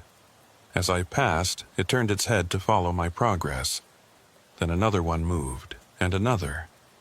By the time I was past them all, they were all turned around, all watching me drive away. In my rearview mirror, I could see them starting to walk. Not toward me, but in the same direction I was traveling. Following me. Matching my speed even though I was doing 60 and they were on foot. I pressed the accelerator harder. 70, 80. The truck wasn't designed for this kind of speed, especially not on these roads, but I didn't care. I had to outrun them, had to put distance between myself and whatever those things were. The speedometer hit 90. The truck was shaking, the trailer swaying dangerously. I was going to lose control, going to crash, but I couldn't slow down. The figures in my mirror were keeping pace, gliding over the pavement like they were skating on ice. Then, abruptly, they stopped. All of them at the same moment, like they'd hit an invisible barrier. They just stood there in the middle of the road, watching me pull away. I slowed down to a more reasonable speed, my heart still pounding. I'd crossed some kind of boundary, some line that they couldn't or wouldn't cross. I was safe, for now. I made it back to the depot without any other incidents. I turned in the truck, filed my reports, and went home. I didn't mention the figures on the road. What would I say? But I dream about them now, every night. I dream that I'm driving Route 1A, and they're waiting for me. More of them each time. And every dream they get a little closer, a little more real. I've stopped taking jobs that go anywhere near the coast. I've told my boss I have a medical condition that makes coastal driving dangerous. He accepted it without question, probably because I've never given him trouble before. But I know it's only a matter of time. Sooner or later, there will be a delivery I can't refuse, a route I can't avoid, and I'll find myself back on that frozen coastline, driving through the darkness, watching for figures in long coats. Maybe next time I won't make it out. Maybe next time I'll become one of them, another lost driver standing at the side of the road, waiting for the next person who makes the mistake of stopping to help. Or maybe I'm already one of them, and I just don't know it yet. Maybe I died on that road back in February, and everything since has been a dream. A dying hallucination as I freeze to death in an abandoned truck covered in ice. I don't know anymore. I don't know what's real and what isn't. All I know is that I still drive. Every day I get in a truck, and I drive. And every night, I dream of that frozen coastline, and the voices calling for help, and the figures without faces pointing at me from the snow. And every morning, I wake up wondering if this is the day I'll have to go back. The day I'll finally finish what I started on Route 1A. The day I'll find out what really happened to all those other drivers. The day I'll become another mystery, another abandoned truck, another name carved into the floorboards of that impossible house in the clearing. I still have the piece of paper with Harbor's End's address on it. I don't know why I kept it. I should have thrown it away, burned it, destroyed it. But it's in my glove compartment, and sometimes when I'm stopped at a red light or waiting to load, I take it out and look at it. And I feel that pull again, that sense of unfinished business, like there's something I left behind on that frozen coastline, something I need to go back for. I don't know what it is, but I know that someday I'll find out. Someday I'll go back. Maybe not today, maybe not tomorrow, but someday. Route 1A is waiting for me. It's always waiting.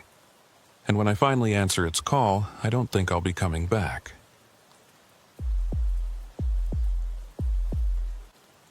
I've been hauling freight up and down the East Coast for nearly 12 years now, and in that time, I've learned to trust my instincts. When something feels wrong, it usually is wrong. That's a lesson you learn quick in this business, or you don't last long. This particular run started normal enough. It was early October, that time of year when the coastal weather can't decide if it wants to be summer or fall. I was driving a load of construction equipment from Portland down to a job site in Kittery, nothing special. The route was one I'd done dozens of times before, mostly following the old coastal highway that runs parallel to Route Me. I left Portland around 3 p.m., planning to make the delivery by 6 and be home in time for dinner. My wife had been on me about missing too many family meals, and I'd promised her I'd make this one. The load was secured, the truck was running smooth, and I had a full tank of diesel. Everything was perfect. The first hour passed without incident. The weather was clear, temperature in the low 60s, light traffic. I had the windows down and the radio playing classic rock, just cruising along and enjoying the ride. This was the part of the job I actually liked, when everything was going right and you could just focus on the road ahead. Around 4:30, I started looking for a place to grab coffee. There's a truck stop I usually hit about 40 miles south of Portland, right off the highway. Good coffee, clean bathrooms, and they don't give you grief about parking. But when I got there, the place was packed. Every parking spot taken, trucks lined up 3 deep at the fuel pumps. Some kind of convention or something must have been in town. I decided to skip it and push on. There were other places up ahead, smaller stops that the locals used. I could grab coffee at one of those and still make my delivery on time. That's when I saw the sign. It was old, faded, the kind of painted wood sign that looks like it's been standing since the 1960s. Harbor View Truck Stop, 2 miles. An arrow pointed down a side road that branched off to the right. I didn't remember seeing that sign before, but then again, I usually stopped at the regular place and never needed to look for alternatives. Maybe I'd just never noticed it. The side road looked paved and well-maintained, so I figured why not. 2 miles wasn't far, and a smaller stop would probably be less crowded. I took the turn and followed the road as it wound through a stretch of pine forest. The trees here grew thick and close, their branches forming a canopy overhead that blocked out most of the afternoon sun. The road was narrow, barely wide enough for 2 vehicles to pass, and there were no center lines painted on the asphalt. After about a mile, the trees thinned out, and I caught glimpses of water through the gaps. The ocean, I assumed, though the angle was wrong for where I thought I was. The road curved to follow the shoreline, and I could hear waves crashing against rocks somewhere below. Then I saw the truck stop. It sat in a clearing maybe 100 yards from the road, a low, cinder-block building with a rusted metal roof and a gravel parking lot. There were no other vehicles in sight.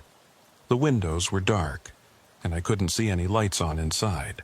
But the sign out front said, Open 24 HRS, in red letters that were still clearly visible despite the weathering. And there was a Coca-Cola vending machine by the entrance that looked relatively new, its display panel glowing bright red in the fading light. I pulled into the parking lot, my tires crunching on the gravel. The place looked rough, but not abandoned. The building's paint was peeling and there were rust stains running down from the roof, but the lot was clear of debris and the front door looked intact. I parked and sat for a moment, looking the place over. Something about it felt off, though I couldn't put my finger on what exactly. Maybe it was just the isolation, the way it sat there alone in that clearing, with nothing else around for miles. Or maybe it was the silence. Even with my engine running, I couldn't hear anything. No traffic noise from the main road, no birds, nothing. I checked my watch, 4:47 p.m. I still had plenty of time to grab coffee and make my delivery. I killed the engine and stepped down from the cab. The air smelled like salt and seaweed, that distinctive ocean smell that's stronger in the fall when the water gets cold. The wind was picking up, blowing in off the water, and I could hear it whistling through the trees behind the building. But still, no other sounds. No voices, no music from inside. Nothing that suggested anyone was actually here. I walked across the gravel to the front door. There was a closed sign hanging in the window, but it was facing inward, which meant the place was supposed to be open. I pushed on the door, and it swung inward easily, a small bell tinkling as I entered. The interior was dimly lit by sunlight filtering through dirty windows. It was a typical truck stop layout. A small convenience store area with a few aisles of snacks and supplies, a counter with an old cash register, and a coffee station along the back wall. Everything looked old but functional, like it had been here for decades without much updating. But something was wrong with the details. The merchandise on the shelves was arranged too neatly, too perfectly. The coffee station had 3 full pots sitting on the burners, steam rising from them like they'd just been brewed. The lights were off, but the coffee makers were on. "Hello?" I called out. My voice echoed strangely in the empty space. "Anybody here?" No response. I waited, listening, but there was no sound of movement from the back rooms. Nobody was here. The place was completely empty. I walked over to the coffee station, my boots squeaking on the linoleum floor. The coffee in the pots looked fresh, and when I held my hand over one of them, I could feel heat radiating from the burner. Someone had been here recently. They had to have been. I looked around for a bell or button to call for service, but there was nothing. The counter was empty except for the cash register and a small display of lighters and air fresheners. Behind it, I could see a doorway leading to what looked like a back office or storage area. "Hello?" I called again, louder this time. "Anyone back there?" Still nothing. I was starting to get that prickly feeling on the back of my neck, the one that tells you something isn't right. But I'd come this far, and I really did want that coffee. I grabbed a large cup and filled it from one of the pots. The coffee was hot and fresh, smelling rich and strong, perfect. I carried it to the counter and waited, expecting someone to emerge from the back. After a full minute of standing there, I called out one more time, "I need to pay for this coffee."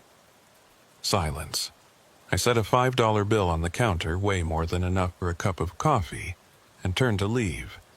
That's when I noticed the logbook sitting on the counter next to the register. It was open to a page dated today, October 14th. There were several entries, all time-stamped earlier in the afternoon. Different truckers who'd stopped in, their company names and license plate numbers neatly recorded in blue ink. The handwriting was precise, almost mechanical in its uniformity. But what caught my eye was the last entry. It was dated 4:45 p.m., just a few minutes before I'd arrived. The company name was listed as Northway Logistics, and the license plate number was mine. I stared at it, my coffee forgotten in my hand. That wasn't possible. I'd never been here before. I'd never even heard of this place until I saw that sign 20 minutes ago. And yet there was my information, written in that same precise handwriting, as if I'd already stopped here and left. I flipped back through the pages looking at the earlier dates. October 13th, October 12th, going back weeks. The handwriting was always the same, the entries always perfectly spaced and aligned. But the dates were wrong. According to the calendar on my phone, today was October 14th. But some of these entries were dated October 15th, October 16th, days that hadn't happened yet. I closed the logbook and backed away from the counter, my heart starting to race. This was wrong. All of it was wrong. I needed to get out of here. I turned toward the door and saw that it was closed. I didn't remember closing it. I'd pushed it open when I came in and left it that way. But now it was shut tight, and through the window I could see that the closed sign was facing outward. I walked over and tried the handle. It turned, but the door wouldn't budge. It felt like something was pushing against it from the outside, holding it shut. I put my shoulder into it and shoved, and suddenly it flew open so fast I nearly fell out onto the gravel. I caught myself and looked back at the building. The door was open now, swinging gently in the breeze. The closed sign was facing inward again. Everything looked exactly as it had when I'd arrived. Except now I could see someone standing in the window, a silhouette, backlit by the dim interior light, watching me. They were perfectly still, not waving or moving, just standing there. I didn't go back inside to ask questions. I walked quickly to my truck, got in, and started the engine. My coffee was still in my hand, and I set it in the cup holder as I put the truck in gear. The liquid inside was ice cold, like it had been sitting there for hours instead of minutes. I pulled out of the parking lot and headed back toward the main road, checking my rearview mirror every few seconds. The truck stop receded behind me, and I could still see that figure standing in the window, watching me leave. The road through the trees seemed longer than I remembered. I drove for what felt like 10 minutes before I finally saw the main highway ahead. When I merged back onto it, I checked my odometer. I'd driven 4.3 miles, more than twice the distance the sign had advertised. I pulled over at the first rest area I found and sat there for a while, trying to calm down. My hands were shaking, and I felt cold despite the warm afternoon air. I looked at the coffee in my cup holder. It was still ice cold, and now that I looked at it closely, the liquid inside looked wrong. Too dark, almost black, with an oily sheen on the surface. I poured it out the window and watched it splash onto the pavement. It left a stain that looked almost purple in the light, and it smelled like nothing. Not like coffee, not like anything. Just nothing. I checked my watch, 5:03 p.m. According to the time, only 16 minutes had passed since I'd left Portland, but I'd driven for at least an hour, maybe more. The numbers didn't make sense. I pulled out my phone and searched for Harborview Truck Stop. Nothing came up. No website, no reviews, no listings in any directory. I tried different variations of the name, adding the route number and the town. Still nothing. According to my phone, the place didn't exist. But I'd been there. I'd walked inside, poured coffee, seen the logbook with my information already written in it. That had been real. I sat there for another 10 minutes, trying to decide what to do. I could go back and try to find it again, maybe take pictures or video as proof. But the thought of driving down that tree-lined road again, of seeing that figure in the window, filled me with a dread so intense I felt sick. Or I could just forget about it. Make my delivery, go home, tell my wife I'd had a weird experience, but nothing serious. chalk it up to fatigue or low blood sugar or some other rational explanation. That's what I decided to do. I pulled back onto the highway and continued south toward Kittery. I made my delivery right on time, signed the paperwork, and headed home. I was only 20 minutes late for dinner, and my wife didn't even mention it. But I couldn't stop thinking about that truck stop, the coffee pots that were on with no one there to brew them, the logbook with my information already entered before I'd arrived, the figure in the window, watching me leave. And the more I thought about it, the more details came back to me. Details I hadn't consciously noticed at the time, but that my brain had apparently recorded anyway, like the dust on the shelves. It had been thick, coating everything, the kind of dust that accumulates over months or years of neglect. But the products themselves had been clean, like someone had wiped them down recently while leaving everything else untouched. Or the coffee pots. They'd been plugged into a power strip on the floor, not the wall outlets. And the power strip's light had been off, like it wasn't even turned on. So where was the electricity coming from to keep those burners hot? And the floor. I'd heard my boots squeaking on the linoleum, heard them clearly in the silence.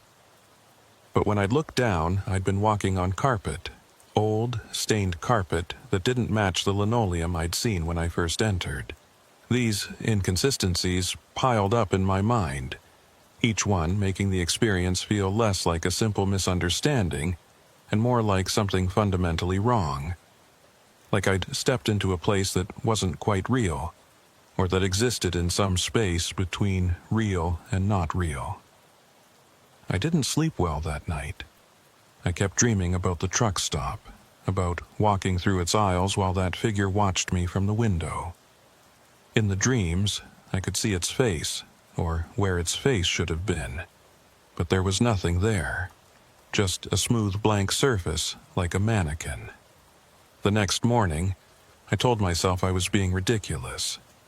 It was just a weird, isolated truck stop that didn't have internet presence.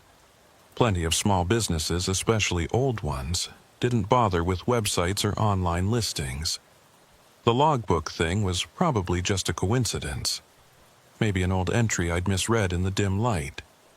And the figure in the window could have been anyone. The owner, another customer, a reflection of something outside. I had 3 more runs scheduled that week, all on different routes that didn't go anywhere near that coastal highway. I was grateful for that. I didn't want to see that sign again. Didn't want to be tempted to turn down that road and see if the place was still there. But on Friday, my dispatcher called with a last-minute job. Emergency run, double pay, had to go right away. The route took me past Portland, down the same coastal highway I'd driven the previous Monday. I thought about refusing it, making up an excuse, saying I wasn't feeling well or the truck needed maintenance, but the money was good, and we needed it. My daughter's college tuition was due next month and we were short. So I took the job, and I promised myself that I wouldn't look for that sign, wouldn't let my eyes wander to the side roads as I drove past. I'd stay focused on the highway, make my delivery, and come straight home. But of course, I looked. How could I not? As I approached the area where I thought I'd seen the sign, I found myself slowing down, scanning the roadside for that faded wooden marker. It wasn't there. The road was there. I recognized it by the distinctive curve and the thick stand of pines at the entrance, but there was no sign. Just an unmarked side road that could have led anywhere. I should have kept driving. Every rational thought in my head told me to keep going, to not turn down that road, to not look for something I'd be better off never finding. But I turned anyway. I don't know why. Curiosity, maybe. Or some compulsion I couldn't name. I just knew I had to see if it was still there, if any of it had been real. The road looked the same, winding through the trees, narrow and dark even in the midday sun. I drove slowly, watching the odometer, counting off the miles. 1 mile, 2 miles. The trees began to thin, and I could see water through the gaps. And there it was, the truck stop, sitting in that same clearing, looking exactly as I remembered it. The cinder block building with the rusted roof, the gravel lot, the vending machine glowing by the entrance. But this time, there were other vehicles in the lot. 3 trucks, all older models, all parked in a neat row facing the building. None of them had anyone in the cabs. They just sat there, empty and silent. I pulled in and parked next to them, leaving my engine running. I sat there for a long moment, staring at the building. The sign still said Open 24 HRS. The windows were still dark, and I could still feel that wrongness radiating from the place, like a frequency just below the range of hearing. I got out of my truck and walked over to one of the other vehicles. It was a 2003 Freightliner, covered in road dust but otherwise in good condition. I looked in the driver's side window. The cab was neat and clean, the keys still in the ignition. A thermos sat in the cup holder and there was a jacket draped over the passenger seat. It looked like the driver had just stepped out for a minute and would be right back. Except the layer of dust on the hood told a different story. This truck had been sitting here for a long time. I checked the other 2 trucks. Same thing. Both looked like they'd been recently parked and abandoned, but the dust and the flat tires said they'd been here for months, maybe longer. I walked to the front of the building, my boots crunching loudly on the gravel. The sound seemed too loud in the unnatural silence. Even the wind had died down, leaving everything still and quiet. The door was closed, the sign facing outward this time. I reached for the handle and pulled. The door opened easily, that same small bell tinkling as it had before. The interior looked different in the daylight coming through the windows. I could see the details more clearly now. The products on the shelves were old, brands I recognized from my childhood. Some of them didn't even exist anymore. But they looked new, pristine, like they'd just been stocked. The coffee pots were still on the burners, still steaming. I walked over and checked them. The coffee looked fresh, and when I touched the side of one of the pots, it was hot. "Hello?" I called out, knowing there wouldn't be an answer but feeling compelled to try anyway. "Is anyone here?" The silence that followed was complete. Not even the sound of my own breathing seemed to penetrate it. I stood there waiting, and that's when I noticed the smell. It was faint at first, almost imperceptible. But as I stood there, it got stronger. It smelled like the ocean, but wrong somehow.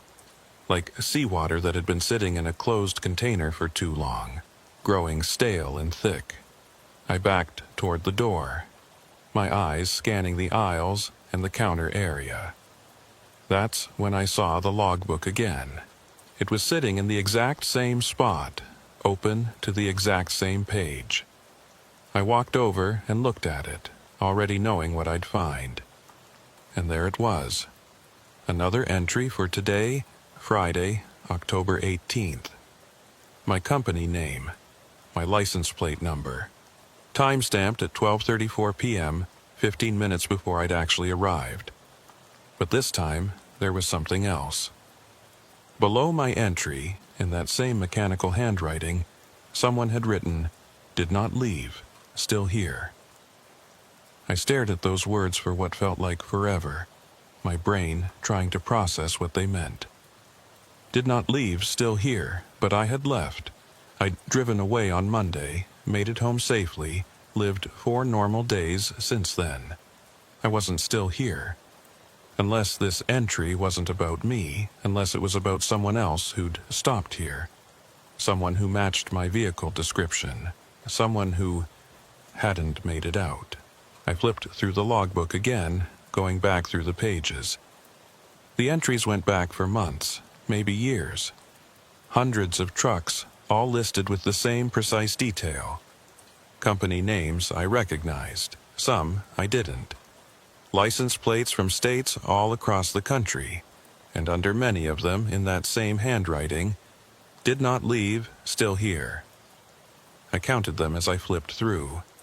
47 entries with that notation. 47 trucks that had supposedly never left this place. I thought about the 3 trucks sitting in the parking lot outside. Where were the other 44? A sound from the back of the building made me jump.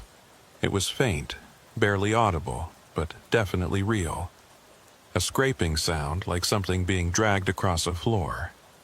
"Hello?" I called out, my voice shakier than I wanted it to be. "Is someone back there?" The scraping stopped. Then came footsteps, slow and deliberate, coming from the back room toward the front counter. I backed away, putting the counter between myself and whatever was coming. A door I hadn't noticed before swung open, and a man emerged. He was old, maybe 70, with gray hair and a weathered face that looked like it had spent a lifetime in the sun. He was wearing work clothes, jeans, and a flannel shirt, both stained with oil and grease. He smiled when he saw me, a wide, friendly smile that didn't reach his eyes. "Sorry about that," he said, his voice rough and gravelly. "Was doing inventory in the back. Didn't hear you come in." I stared at him, trying to reconcile his appearance with the abandoned feeling of the place. I called out," I said, "several times." "These old ears don't work like they used to," he said, tapping the side of his head. "What can I do for you?" "I just wanted coffee," I said, even though that wasn't true anymore. What I wanted was to leave, to get back in my truck and never come near this place again. But I was just leaving. "Already poured yourself a cup, I see," he said, nodding toward a coffee station. I looked back and saw a full cup sitting there on the counter, steam rising from it. I hadn't poured any coffee, I was sure of it. But there it was. I started to say, but he cut me off. "That'll be $2, he said, still smiling that wrong smile. "Or you can trade for it." "Trade? Sure. Information for coffee. Fair deal, don't you think?" I didn't think it was a fair deal at all. I wanted to grab that cup, throw money on the counter, and get out. But something about his tone made me pause. What kind of information? "Simple question," he said, leaning against the counter. "How'd you find this place?" "There was a sign," I said. "On the main highway, 2 miles back." He nodded slowly, like I'd confirmed something he already knew. "And you came here before, didn't you? Earlier this week?" "Monday," I admitted. "But I left. I made it home fine." "Did you?" he asked, and there was something in his voice that made my blood run cold. "Are you sure about that?" "Of course I'm sure. I've been working all week, making deliveries, spending time with my family." "Have you talked to them?" he interrupted. "Your family, I mean. Have you actually talked to them, or have you just gone through the motions?" I started to answer, to tell him that, of course, I'd talked to them, but the words stuck in my throat. Because, now that I thought about it, I couldn't remember any specific conversations from the past 4 days. I remembered being home, eating dinner, watching TV. But when I tried to recall what my wife had said, what my daughter had talked about, there was just nothing. Blank spaces where the details should have been. "I talk to them every day," I said, but my voice sounded uncertain even to my own ears. "Do you?" he asked. "Or do you just remember talking to them?" Memory's a funny thing, friend. Sometimes we remember what we want to remember, not what actually happened. "What are you saying?" I demanded, anger mixing with my fear. "That I've been here for 4 days? That's insane. My truck's been moving. I've made deliveries. Have you?" He reached under the counter and pulled out a clipboard. "Because according to your company's dispatch logs, you haven't checked in since Monday afternoon. They've been trying to reach you for 4 days. They've got you listed as missing." He turned the clipboard around so I could see it. It was a printout of dispatch records, and there was my name at the top. The last entry was dated October 14th, 3:47 p.m., right around the time I'd first pulled into this parking lot. "That's not possible," I said, but I was already pulling out my phone to check. The screen showed Friday, October 18th, 12:47 p.m. I'd gotten the emergency dispatch call at 11:30, started driving at noon. The timeline made sense. Except when I checked my call log, there was no record of the dispatcher calling. In fact, there were no calls at all for the past 4 days. No texts either. My phone showed me as having no signal, no connection, since Monday afternoon. "This doesn't make sense," I whispered, staring at the phone. "This place doesn't work like the outside world," the old man said, his smile finally fading. "Time moves different here. Sometimes faster, sometimes slower. Sometimes it doesn't move at all." "What is this place?" I asked. "It's a truck stop," he said simply. "Been here since 1962. I've been running it for, well, I don't rightly remember how long anymore. 40 years? 50? It all runs together after a while. And the other drivers?" I gestured toward the logbook. "The ones who didn't leave? They're still here," he said. "Most of them, anyway. Some figured it out eventually, found their way back out. But most of them..." He trailed off, looking past me toward the windows. "Most of them are still looking." I followed his gaze and saw them. Figures moving in the tree line beyond the parking lot, barely visible in the shadows. They moved slowly, purposefully, like they were searching for something they'd lost. "What are they looking for?" I asked, though I already knew the answer. "The way out," he said. "They know the road's there somewhere. Know it has to be. But every time they find it, it just leads them back here. After a while they stop trying. They just wander. Waiting. Waiting for what? For someone to take their place, I suppose. That's how it works. Someone comes in, someone gets to leave. The place needs to stay balanced." He looked at me appraisingly. "You came back on your own. Most don't do that. Most run away after the first visit and never return. But you came back." "I wanted to see if it was real," I said. "And now you know it is. Question is, what are you going to do about it?" I looked at the logbook, at all those entries marked "Did not leave," "Still here." Then I looked at the coffee cup sitting on the counter, still steaming despite having been there for several minutes. And I looked at the old man, who'd been running this place for decades, and didn't seem bothered by any of it. "I'm going to leave," I said.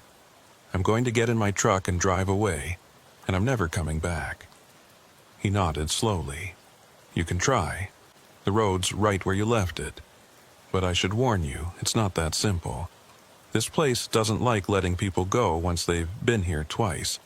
First visit's free, like a sample, but come back a second time, and it starts to think you belong here." "I don't belong here," I said firmly. "Neither did they," he said, nodding toward the windows and the wandering figures beyond. "But here they are anyway." I backed towards the door, keeping my eyes on him. "Thank you for the warning, but I'm leaving now." "Suit yourself," he said, that wrong smile returning. "But do me a favor, will you? When you get back to the main road, check your odometer, see how far you've driven. Might be interesting." I didn't answer. I just pushed through the door and walked quickly to my truck. The wandering figures in the tree line had stopped moving. They were all turned toward me now, watching. I couldn't see their faces clearly, but I could feel their attention like a physical weight. I climbed into my truck and started the engine.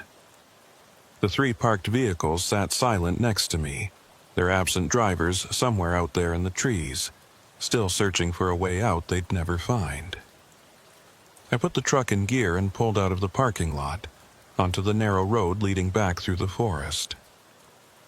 In my side mirror, I could see the old man standing in the doorway of the truck stop, watching me leave. He raised one hand in a lazy wave. I focused on the road ahead, on the tunnel of trees that seemed to close in tighter with each passing second. The branches overhead blocked out most of the sunlight, turning midday into twilight. I turned on my headlights and kept driving. 1 mile, 2 miles. The trees seemed to go on forever, thick and dark and unchanging. I should have reached the main highway by now. The sign had said 2 miles, and I'd already driven well past that. 3 miles, 4 miles. The road began to curve, winding back and forth in a way I didn't remember from before. I checked my GPS, but it showed no signal, just a blank screen with a spinning loading icon. 5 miles, 6 miles. I was definitely going the wrong direction, or the road had changed or something. But I couldn't turn around, not with the trailer. I had to keep going forward and hope I'd eventually find an intersection or a wider area where I could maneuver. The trees started to thin out, and I felt a surge of relief. Almost there. Almost back to the real world, to the highway and normal traffic and places that made sense. But when the trees finally opened up completely, I wasn't looking at the highway. I was looking at the truck stop again, sitting in its clearing exactly as I'd left it. The old man was still standing in the doorway, still smiling. I slammed on the brakes and the truck came to a stop about 50 feet from the building. This wasn't possible. I'd been driving away from this place, had put 6 miles between me and it. I couldn't have somehow circled back. I threw the truck in reverse and backed up, turning around in the clearing. I'd go back the way I came, retrace my route exactly, and figure out where I'd made the wrong turn. But when I headed back into the trees, the road was different. It curved in new directions, took turns I didn't remember seeing before. And no matter which direction I chose, no matter how many times I tried to navigate my way out, I always ended up back at that clearing, back at that truck stop, with the old man watching me from the doorway. After the 4th attempt, I gave up. I parked in the lot next to the other trucks and just sat there, my hands shaking on the steering wheel. The fuel gauge showed 3/4 of a tank. I had enough diesel to keep trying, to keep searching for a way out. But the sun was setting now, even though my phone still showed it was only early afternoon. The shadows were growing longer, darker, and those wandering figures in the trees were getting harder to see as they blended with the gloom. I thought about the old man's words. Someone comes in, someone gets to leave. Was that true? Was there really a way out, but only if someone else took my place? And if so, how was I supposed to make that happen? Wait here until another driver showed up and trick them into staying? The thought made me sick. But the alternative, wandering in those trees forever, searching for a road that kept leading back to the same place, seemed worse. I got out of the truck and walked back to the building. The old man had gone inside, but I could see him through the window, standing behind the counter like he was waiting for me. I pushed open the door, and he looked up with that same smile. "Back so soon? How do I get out?" I asked directly. "What do I have to do?" "I told you," he said. "Someone has to take your place. That's the rule. But there's no one else here, just those—" I gestured toward the windows. "Those things in the trees. They were drivers once," he said. "Just like you. Just like me. They couldn't find their way out, so they stayed. After a while, they forgot what they were looking for. Now they just wander. And you? How long have you been here?" He thought about it for a moment. "I came here in 1973. Stopped for coffee just like you. Tried to leave. Couldn't find the road. Eventually, I gave up trying. The previous owner offered me a job and I took it. He left and I stayed. 50 years, I said, doing the math. You've been here for 50 years. Has it been that long?" He seemed genuinely surprised. Like I said, Time moves different here. Some days feel like years, some years feel like days. After a while, you stop keeping track. But you could leave. If someone took your place, you could leave right now. He nodded slowly. I could, but where would I go? Everyone I knew is gone. The world's moved on without me. What would be the point? The point would be that you'd be free, I said. He laughed, a dry, rattling sound. Free to what? Wander around a world I don't understand anymore, looking for a life that doesn't exist. At least here, I have a purpose. I run the shop, I keep the coffee brewing, I wait for the next driver who gets lost and ends up here. It's not much, but it's something. That's insane, I said. Maybe, he agreed. But it's my insanity. I've made peace with it. He looked at me closely. Question is, can you make peace with yours? I didn't answer. I walked back outside and stood in the parking lot looking at the trees surrounding the clearing. Somewhere in there was a road, a way back to the real world. It had to exist. I'd driven it to get here. I just needed to find it again. I went back to my truck and grabbed a flashlight and a can of spray paint from the toolbox. If the road kept changing, I'd mark it. I'd leave signs so I could track where I'd been and avoid going in circles. The old man watched me from the window as I walked towards the tree line, toward the spot where the road entered the forest. I clicked on the flashlight and stepped into the shadows, spray painting an X on the first tree I passed. The road wound through the trees, and I marked every turn with an X. Left turn, X on the right. Right turn, X on the left. Straight sections, X every 100 yards. I'd create a map, a trail of breadcrumbs that would show me the way out. But after an hour of walking, of marking trees and trying to memorize the pattern of the road, I found myself back at the clearing. I hadn't turned around, hadn't doubled back. I'd walked in what should have been a straight line. But there I was, back where I'd started. And every tree I'd marked with an X was gone. The paint marks had vanished, like they'd never existed. The forest was exactly as it had been when I'd first entered it, pristine and unmarked. I tried again, this time leaving my jacket tied to a tree at the entrance to the clearing, a physical marker that couldn't disappear. I walked the road again, memorizing every detail, every distinctive tree or rock formation. An hour later, I was back at the clearing, and my jacket was hanging from a different tree on the opposite side of the clearing from where I'd left it. I tried a third time and a fourth, each attempt ending the same way. No matter what I did, no matter how carefully I navigated or how many markers I left, I always ended up back at that truck stop. The sun had set completely now, though my phone still insisted it was afternoon. The clearing was lit by a full moon that hung too large and too bright in the sky. In its light, I could see the wandering figures more clearly. There were dozens of them, maybe hundreds, moving through the trees in endless patterns. I sat down on the ground and put my head in my hands. This wasn't happening. It couldn't be happening. There had to be a rational explanation, a way to understand what was going on. But there wasn't. This was a place where the normal rules didn't apply, where roads led back to where they started and time moved at its own pace, a place that trapped people and didn't let them go. The door to the truck stop opened, and the old man came out carrying 2 cups of coffee. He walked over and sat down next to me, offering me one of the cups. "Figured you could use this," he said. I took it without thinking, wrapping my hands around the warm ceramic.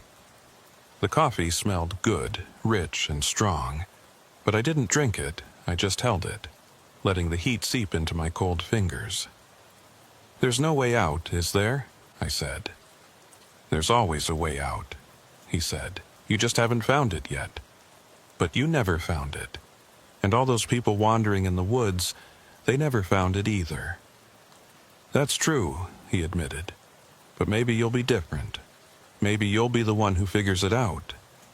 "I doubt it," I said bitterly. We sat in silence for a while, drinking our coffee and watching the wandering figures move through the trees. The moon cast everything in silver light, making the scene look almost beautiful in a surreal, nightmarish way. "Why does this place exist?" I asked finally. "What's the purpose of all this?" "I don't know," he said. "Maybe there is no purpose. Maybe it's just a glitch, I guess you'd call it. A place where the fabric of reality got torn or folded wrong, creating a pocket that doesn't quite belong to the regular world. And we're stuck in it. For now," he said. "But who knows? Maybe someday someone will figure out how to fix it. Or maybe it'll just collapse on its own, and we'll all get spat back out into the real world." "Do you really believe that?" He shrugged. "I believe what I need to believe to get through each day, same as anyone else." I finished my coffee and stood up. "I'm going to keep trying. I'm not giving up." "Good," he said. "Hope's important. Without it, you end up like them." He nodded towards the wandering figures. "Lost and empty, just going through the motions." I walked back to my truck, climbed into the cab and started the engine. I'd rest for a few hours, then try again at dawn. Or what passed for dawn in this place. I'd keep trying, keep searching, until I found a way out or ran out of fuel or lost my mind entirely. As I settled into the driver's seat, I noticed something on the passenger side that hadn't been there before. It was a piece of paper, folded neatly, sitting on the dashboard. I picked it up and unfolded it. The handwriting was that same mechanical script from the logbook. It said, "The road changes, but the destination never does. You're looking in the wrong direction." I read the note 3 times, trying to decipher its meaning. The road changes, but the destination never does. You're looking in the wrong direction. What did that mean? I'd been trying to find the road out, retracing my path back to the highway. That was the right direction, wasn't it? Unless it wasn't. Unless the note meant that trying to leave the same way I'd come in was the wrong approach. But if not that way, then how? I looked out at the clearing at the truck stop sitting in its pool of moonlight. The old man had gone back inside, and I could see him through the window, standing behind the counter exactly as he'd been when I'd first arrived. Like he was frozen in that position, waiting eternally for the next customer. The destination never does. Never does what? Never changes? But that didn't make sense. The destination was the highway, the real world, freedom. That wasn't a fixed point that could be reached from different directions. Or was it? I thought about what the old man had said. This place was a glitch, a pocket torn from normal reality. What if it wasn't just a geographic anomaly? What if it existed in multiple places at once, or in no place at all? I grabbed my flashlight and got out of the truck. Instead of heading for the road through the trees, I walked to the far end of the clearing where the forest was thickest. There was no path here, no indication that anyone had ever walked this direction. Just dense undergrowth and closely packed trees. I pushed my way into the forest using the flashlight to navigate. Branches caught at my clothes and scratched my face. The ground was uneven, covered in roots and fallen logs. This wasn't a road, wasn't a path. It was just wilderness. But I kept going, forcing my way deeper into the trees. If the road kept changing and leading back to the truck stop, maybe the answer was to abandon the road entirely. To go in a direction that made no sense, that shouldn't lead anywhere. After about 20 minutes of struggling through the undergrowth, I broke through into a small clearing. And there, in the center of it, was a truck. It was old, maybe from the 1980s, covered in rust and moss. The tires were flat, and the hood was standing open. When I walked closer and shined my flashlight inside, I could see that the engine was completely missing. Not damaged or removed, just gone, like it had never been there in the first place. I walked around to the driver's side and looked in the window. The cab was empty except for a logbook lying on the seat. I tried the door, and it opened with a creak of protesting metal. I picked up the logbook and flipped it open. The entries were dated from 1987, tracking deliveries of auto parts and construction materials. The handwriting was different from what I'd seen at the truck stop. Looser, more personal. I flipped to the last entry. October 23, 1987. Stopped at Harborview for coffee. Can't find the road out. Been searching for 3 days. Food and water running out. Starting to see other drivers in the woods. They don't talk, just watch. I think they want me to join them. There were no entries after that. I set the logbook back on the seat and backed away from the truck. This driver had been trapped here for days, maybe weeks. Before, what? Dying? Becoming one of those wandering figures? I continued through the woods, and after another 10 minutes, I found another truck. This one was newer, probably from the early 2000s. Same story, empty cab, logbook with desperate final entries, no sign of the driver. Over the next hour, I found 6 more trucks, all abandoned, all with logbooks that told the same story.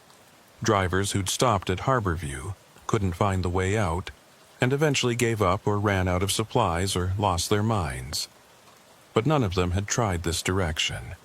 According to their logbooks, they'd all stayed on the road, trying to navigate their way out through the forest paths. None of them had thought to abandon the road entirely and strike out through the wilderness. Maybe that was the key. Maybe the place could only trap you if you played by its rules, if you stuck to the roads and paths it provided. But if you went in a direction it didn't expect, through terrain it hadn't mapped out, maybe you could break free. I pushed on, moving in what I hoped was a straight line away from the truck stop. The terrain got rougher, steeper. I climbed over fallen logs and ducked under low-hanging branches. My clothes were torn and I was covered in scratches, but I didn't care. I was moving in a direction that felt right, that felt like progress.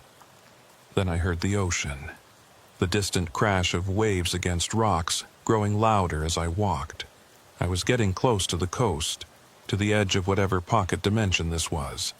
If I could reach the water, maybe I could follow the shoreline to a real road, a real town. I broke through the tree line and found myself standing on a cliff overlooking the ocean. The moon was huge overhead, turning the water silver. The waves crashed against the rocks below, sending up spray that glittered in the light. But something was wrong with the water. It wasn't moving right. The waves were too regular, too perfect, like they were on a loop. And when I looked closely, I could see that the spray wasn't falling back down. It was hanging in the air, frozen mid-flight, like someone had pressed pause on reality. I walked along the cliff edge, looking for a way down. There had to be a beach somewhere, a place where I could reach the water. But the cliff just went on, uniform and unbroken, stretching in both directions as far as I could see. I walked for what felt like hours, the cliff unchanging beside me. And then, without warning, I was back at the clearing. The truck stop sat in its pool of moonlight, exactly as I'd left it. I'd walked in a straight line away from this place and somehow ended up right back where I'd started. I stood there, breathing hard, trying to understand. It was like the clearing was the center of a sphere, and no matter which direction you traveled, you always curved back to the middle. There was no edge, no boundary, no way out. The door to the truck stop opened, and the old man emerged. He walked over to me, not hurrying, like he had all the time in the world, which, I suppose, he did. "Found the cliffs, did you?" he asked. "The water's frozen," I said. "The waves aren't moving." "They are, just slower than you can perceive. Time works different at the edges." You could stand there and watch for a year, and you'd see one wave complete its cycle. How is that possible? It's not, he said simply. That's the point. This place isn't possible.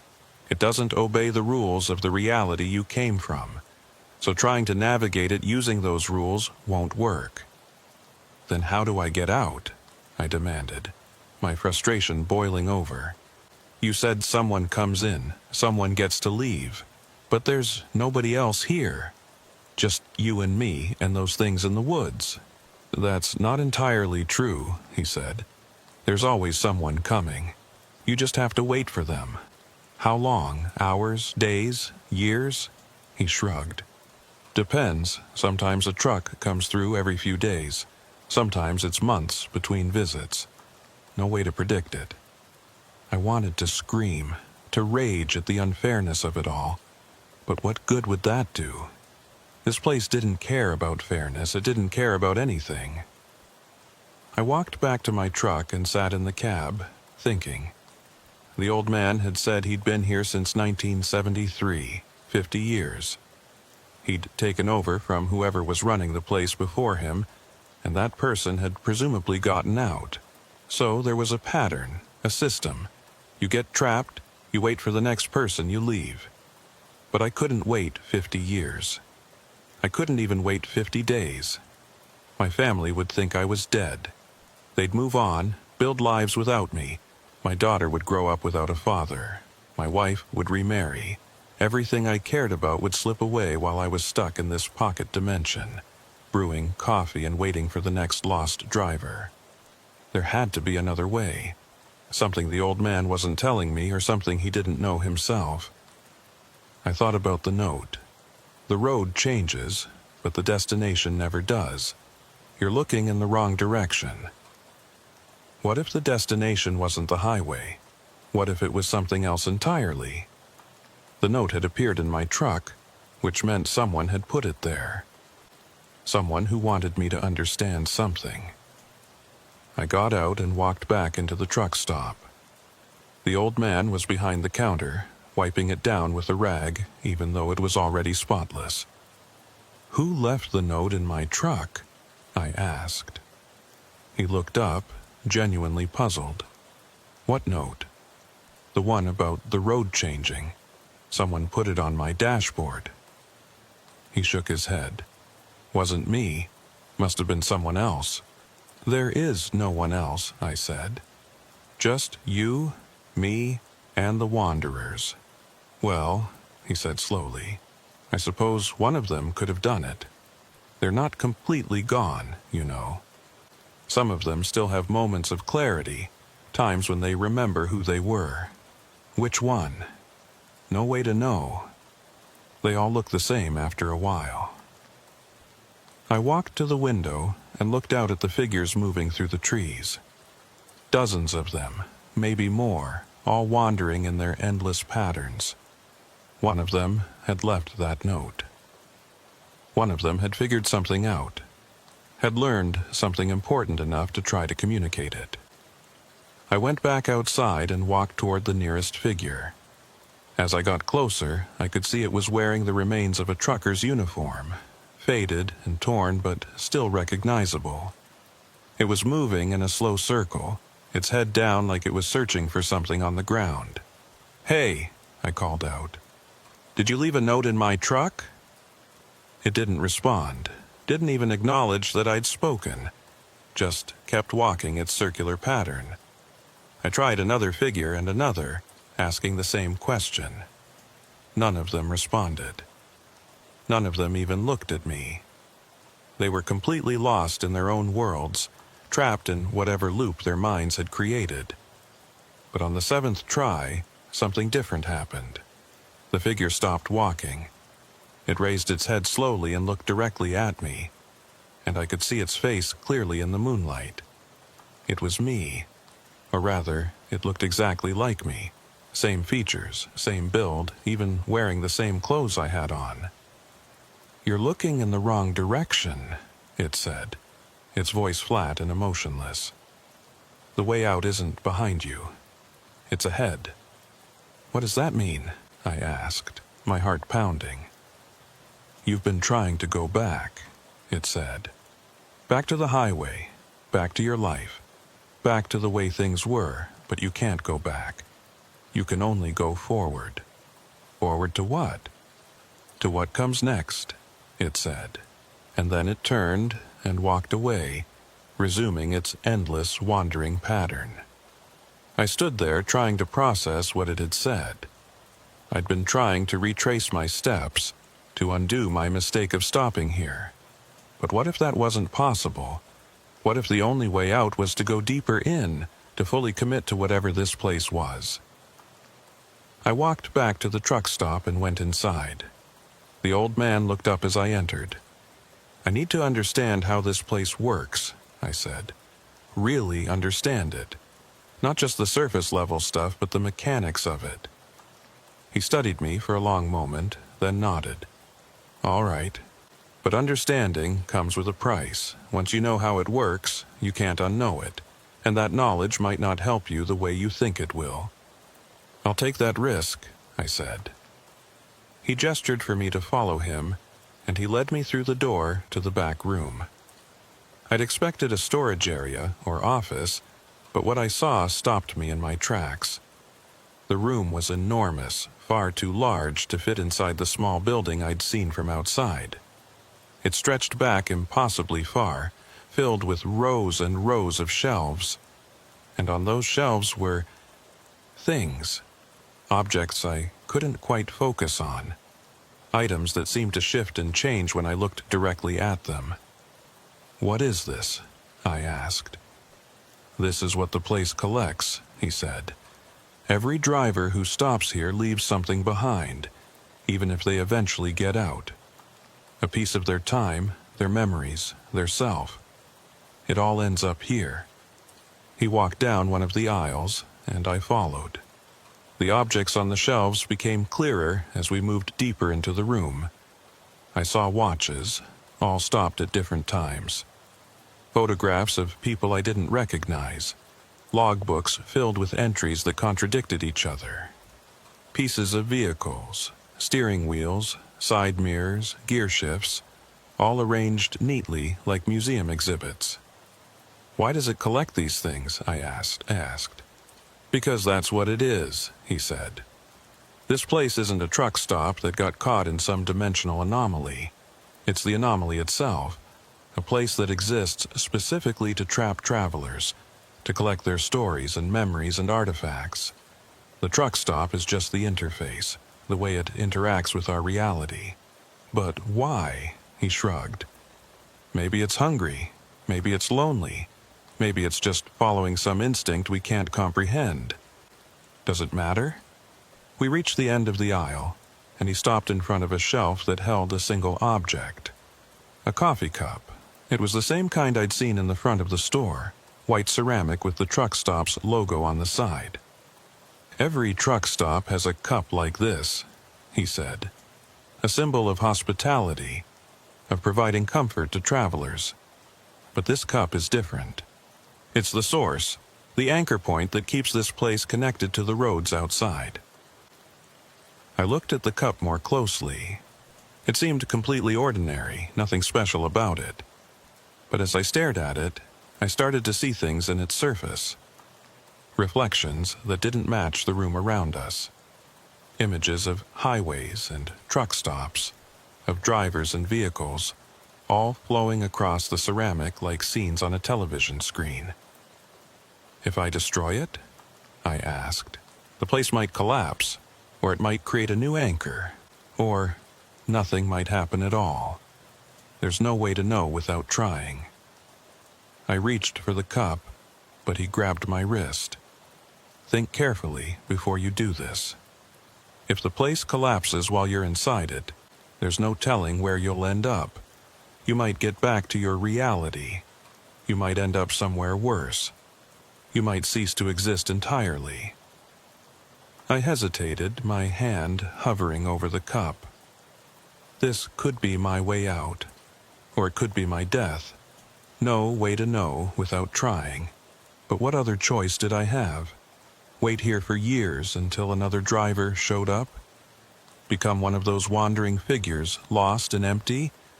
Or take a risk, destroy the anchor, and hope I'd survive whatever came next? I made my decision. I grabbed the cup and threw it against the floor as hard as I could. It shattered, pieces flying in all directions. And the moment it did, everything changed. The sound of the cup breaking was like thunder, echoing through the massive room and beyond. The shelves around me began to vibrate, and the objects on them started to move, sliding and shifting like they were trying to escape. The old man stumbled backward, his face showing the first real emotion I'd seen from him. "What have you done?" he whispered. The room began to collapse. Not physically, the walls and ceiling weren't falling, but dimensionally. I could feel the space folding in on itself, getting smaller and more compressed with each second. The aisles of shelves were squeezing together, merging into each other. I ran. I didn't know where I was going, just away from the collapsing space. The old man was shouting something behind me, but I couldn't make out the words over the sound of reality tearing apart. I burst through the door, back into the front of the truck stop. The room was shaking, coffee cups falling from shelves and shattering on the floor. The windows were cracking, spider webs of fractures spreading across the glass. I ran for the exit, throwing the door open and sprinting toward my truck. Behind me, I could hear the building groaning and creaking like it was being crushed by an invisible force. The wandering figures had stopped moving. They were all standing perfectly still, facing the truck stop, watching it destroy itself. And as I watched, they began to fade, not disappearing all at once, but slowly becoming transparent, like ghosts in the moonlight. I reached my truck and yanked open the door. The engine was still running. I'd left it on hours ago, and somehow it hadn't run out of fuel. I threw it in gear and hit the accelerator, not caring about the careful navigation I'd tried before. I just wanted distance between myself and that collapsing building. The truck lurched forward, bouncing over the rough ground. I steered toward the tree line, toward the road I'd tried so many times before. Maybe, with the anchor destroyed, the road would work properly. Maybe I could finally escape. As I entered the forest, I risked a look in my side mirror. The truck stop was folding. There's no other way to describe it. The building was collapsing in on itself, but not down or to the side. It was folding inward, into a point, like it was being sucked into a black hole at its center. The wandering figures were gone now, completely faded, and the old man was standing alone in the parking lot watching me leave. He wasn't trying to run or escape. He was just standing there, calm and accepting, as his world came apart around him. I focused on the road ahead. The trees were racing past, and for the first time they looked different with each passing second. Not the same endless repetition I'd seen before, but actual progress. I was moving forward, really moving. The road began to straighten out, and I could see light ahead. Real sunlight, not the impossible moonlight that had lit the clearing. I pressed harder on the accelerator, the truck shaking with the speed. And then I was through. The trees opened up, and I was on the main highway, with the normal traffic flowing around me. Cars honked as I merged roughly into the lane, but I didn't care. I was out. I was back in the real world. I drove for another 10 miles before I trusted myself to pull over. I parked at a rest area and sat there, hands shaking, breathing hard. I checked my phone. It showed Friday, October 18th, 1:34 p.m. Less than 2 hours had passed since I'd taken the emergency dispatch call. But that couldn't be right. I'd been at that truck stop for hours, maybe days. I'd wandered through the forest, found abandoned trucks, talked to the old man. All of that couldn't have happened in 2 hours. I called my dispatcher. He answered on the second ring, sounding annoyed. "Where the hell have you been? You were supposed to check in an hour ago." "I got lost," I said. "Took a wrong turn." Well, get unlost and make your delivery. You're already behind schedule. I looked at the delivery order on my phone. Kittery, same as before. I checked my GPS and found I was only about 20 miles away. I could still make it. I pulled back onto the highway and drove to the delivery site, my mind churning. Had any of it been real? Or had I experienced some kind of fugue state? A hallucination brought on by stress or fatigue? But I could still feel the scratches on my face from pushing through the undergrowth.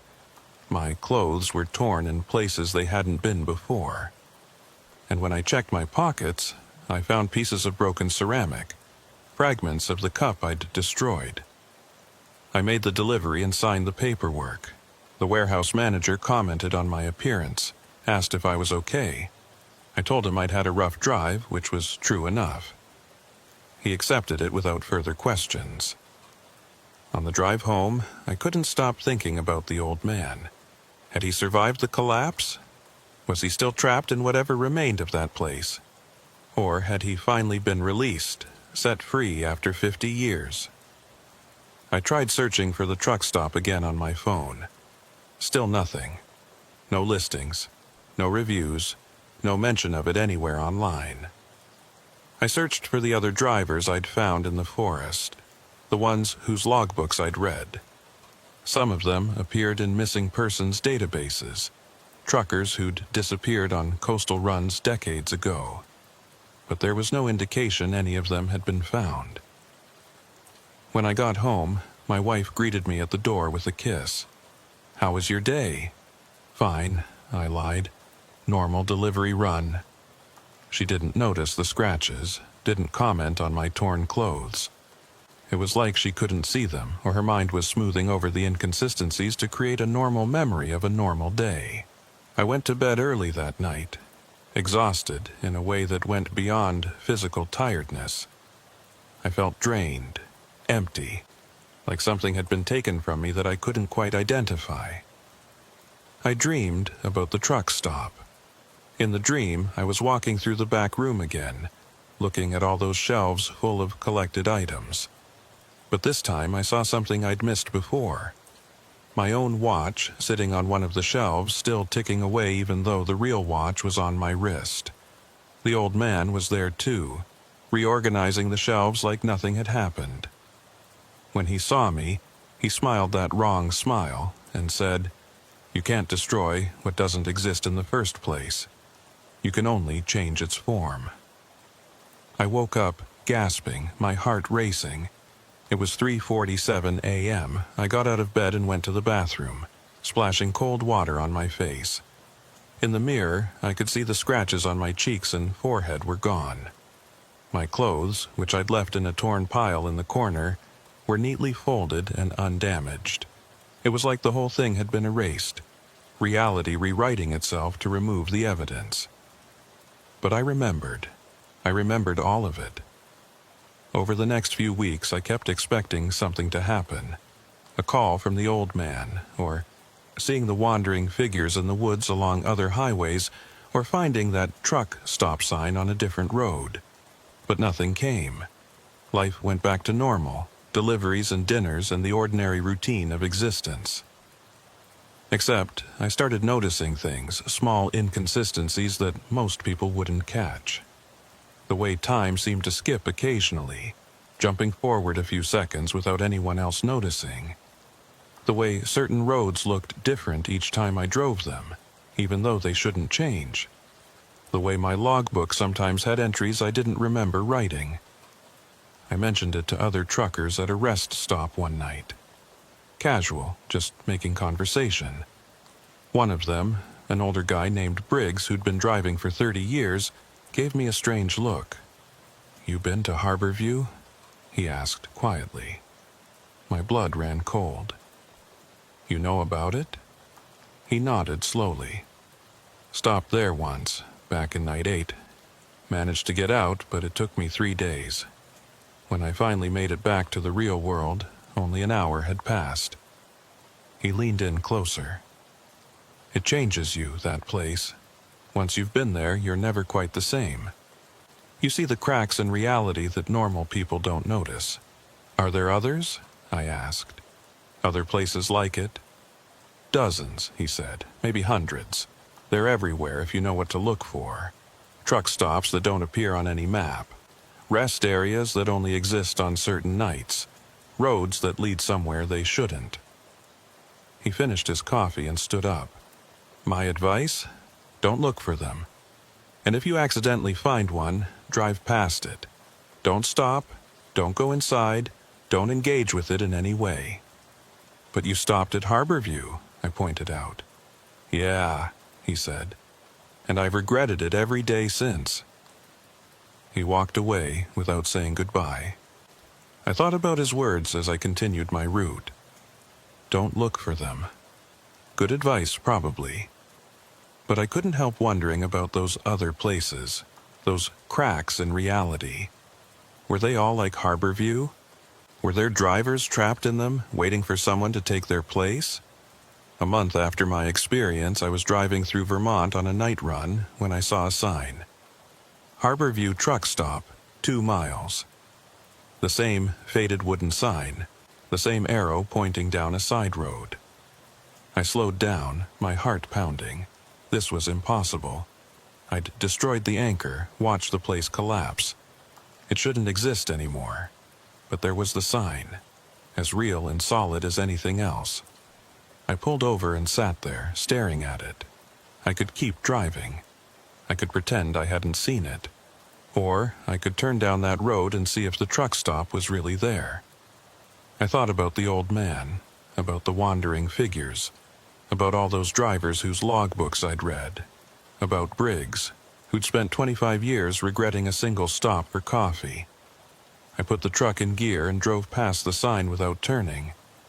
Whatever was down that road, I didn't need to see it again. Let someone else find it. Let someone else deal with whatever had reformed itself after I'd tried to destroy it. But as I drove away, I couldn't shake the feeling that I'd made a mistake. That I should have gone back, should have finished what I'd started. That somewhere in that impossible space, the old man was still standing behind the counter, still smiling his wrong smile, still waiting for the next driver who'd make the mistake of stopping.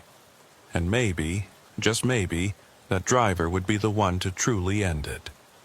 To find the real way out, not just for themselves, but for everyone who'd ever gotten trapped there. Or maybe the place couldn't be destroyed. Maybe it was eternal, reshaping itself whenever someone tried to end it, adapting and surviving like some kind of dimensional parasite. I don't know. I'll probably never know. All I can do is keep driving, keep making my deliveries, and try not to think about what might be waiting down the next unmarked road. But sometimes, late at night when I'm alone on an empty highway, I see things in my peripheral vision. Figures standing at the edge of the road, watching. Buildings that shouldn't be there. Signs that point to places that don't exist. And every time I see them, I have to make a choice. Stop and investigate, or keep driving and pretend I saw nothing. So far, I've always chosen to keep driving. But I know that someday, curiosity or compulsion or simple bad luck will make me stop. And when that happens, I'll find out if the old man was right. You can't destroy what doesn't exist in the first place. You can only change its form. I still have the pieces of that broken cup in my pocket. I carry them everywhere, a reminder of what I found and what I tried to do. Sometimes I take them out and look at them, and I swear I can still see reflections moving across the ceramic shards. Highways and truck stops and drivers who'll never make it home. The company wanted to give me that same route again last week. I refused it. They weren't happy, but I didn't care. I'm not going back to Vermont, not driving that highway, not giving myself the opportunity to see that sign again. Because I know if I see it, I won't be able to resist. I'll turn down that road, pull into that parking lot, walk into that building. And maybe this time I won't get out. Maybe this time I'll be the one standing behind the counter, smiling that wrong smile, waiting for the next lost driver who needs a cup of coffee. Maybe I already am. Sometimes I'm not sure. The days blur together, deliveries and rest stops, and endless miles of highway. My wife asks me questions, and I answer them, but I can't always remember the conversations afterward. My daughter shows me her homework, and I help her with it, but the details slip away like water through my fingers. I'm here, I'm real, I'm living my life, but there's a logbook on a counter somewhere with my name in it, time-stamped and dated, with 4 words written underneath in that precise mechanical script. Did not leave, still here.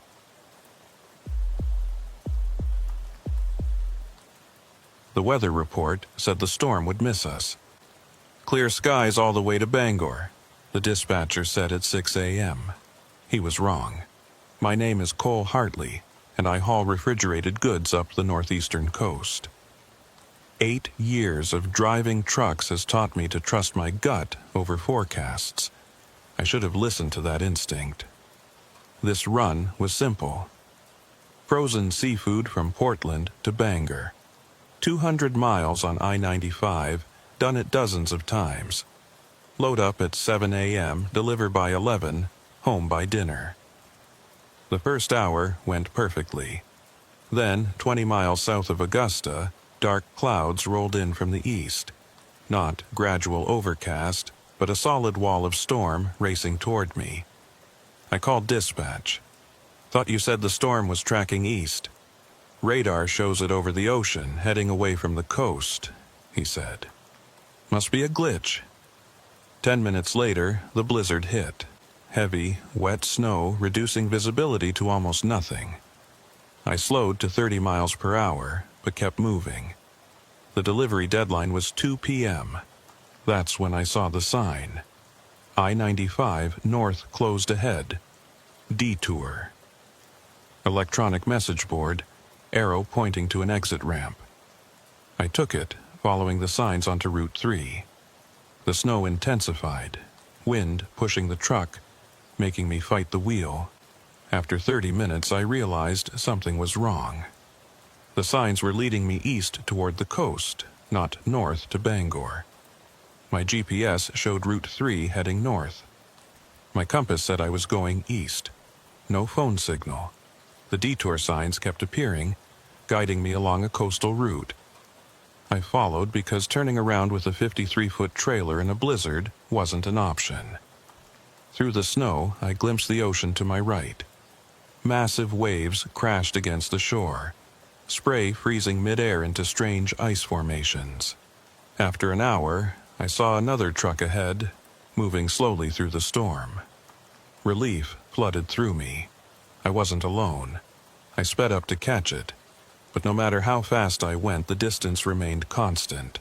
It was like we were magnetically locked at exactly the same interval. Then I noticed the tire tracks. Too fresh, too clear, despite the heavy snowfall that should have been covering them. The patterns were too perfect, the edges too sharp. I watched them curve with the road, following its path, and then, impossibly, they just ended. Right in the middle of a straight section, the tracks stopped. Not like the truck had turned off. They just terminated, as if the vehicle had been lifted straight into the air. I pulled over, staring at where the tracks ended. The truck ahead had vanished. The road stretched empty into the white curtain of snow, but there was nowhere it could have gone. No turnoffs, no side roads. Just those tracks ending in the middle of the highway. I sat there, engine idling, trying to make sense of what I'd seen. Tire tracks didn't just disappear. There had to be an explanation. Wind coverage. Distance miscalculation. Some optical illusion created by the storm. But deep down, I knew I was lying to myself. My CB radio crackled to life, even though I'd turned it off. Turn back. 2 words, flat and emotionless, distorted by heavy static. I grabbed the handset. This is Hartley. Who is this? Silence, just the hiss of static. If you can hear me, I'm on the coastal detour heading north. Do you know where this road goes? The static grew louder, punctuated by strange pops and whistles. Under it, I could swear I heard other voices, dozens of them, all talking at once but too faint to make out individual words. It sounded like a crowd murmuring in a distant room. "Hello, I need directions." The static cut out abruptly, leaving perfect silence. Then the voice returned, clearer this time. "You're on the ice coast. Turn back while you still can." The ice coast. I'd never heard of it, but the name sent a chill down my spine. I can't turn back. The road's too narrow. No delivery is worth this. Turn back. Who are you? How do you know about the road?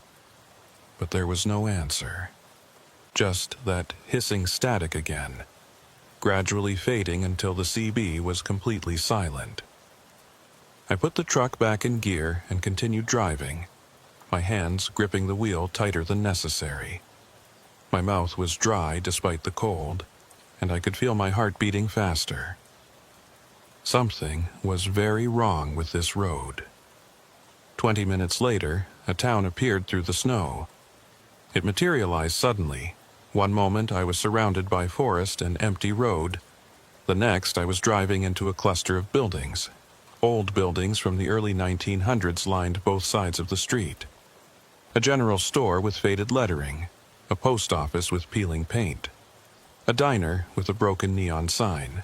There were lights in some windows, warm yellow glows that looked inviting. Smoke rose from several chimneys, but something about it felt staged, artificial, like a movie set rather than a real town. A man stood on the sidewalk watching my truck pass. He wore a heavy coat and boots, but no hat or gloves despite the freezing temperature. Snow accumulated on his shoulders and hair, but he didn't seem to notice. As I drove by, he raised one hand in greeting. The gesture was slow, deliberate, almost mechanical.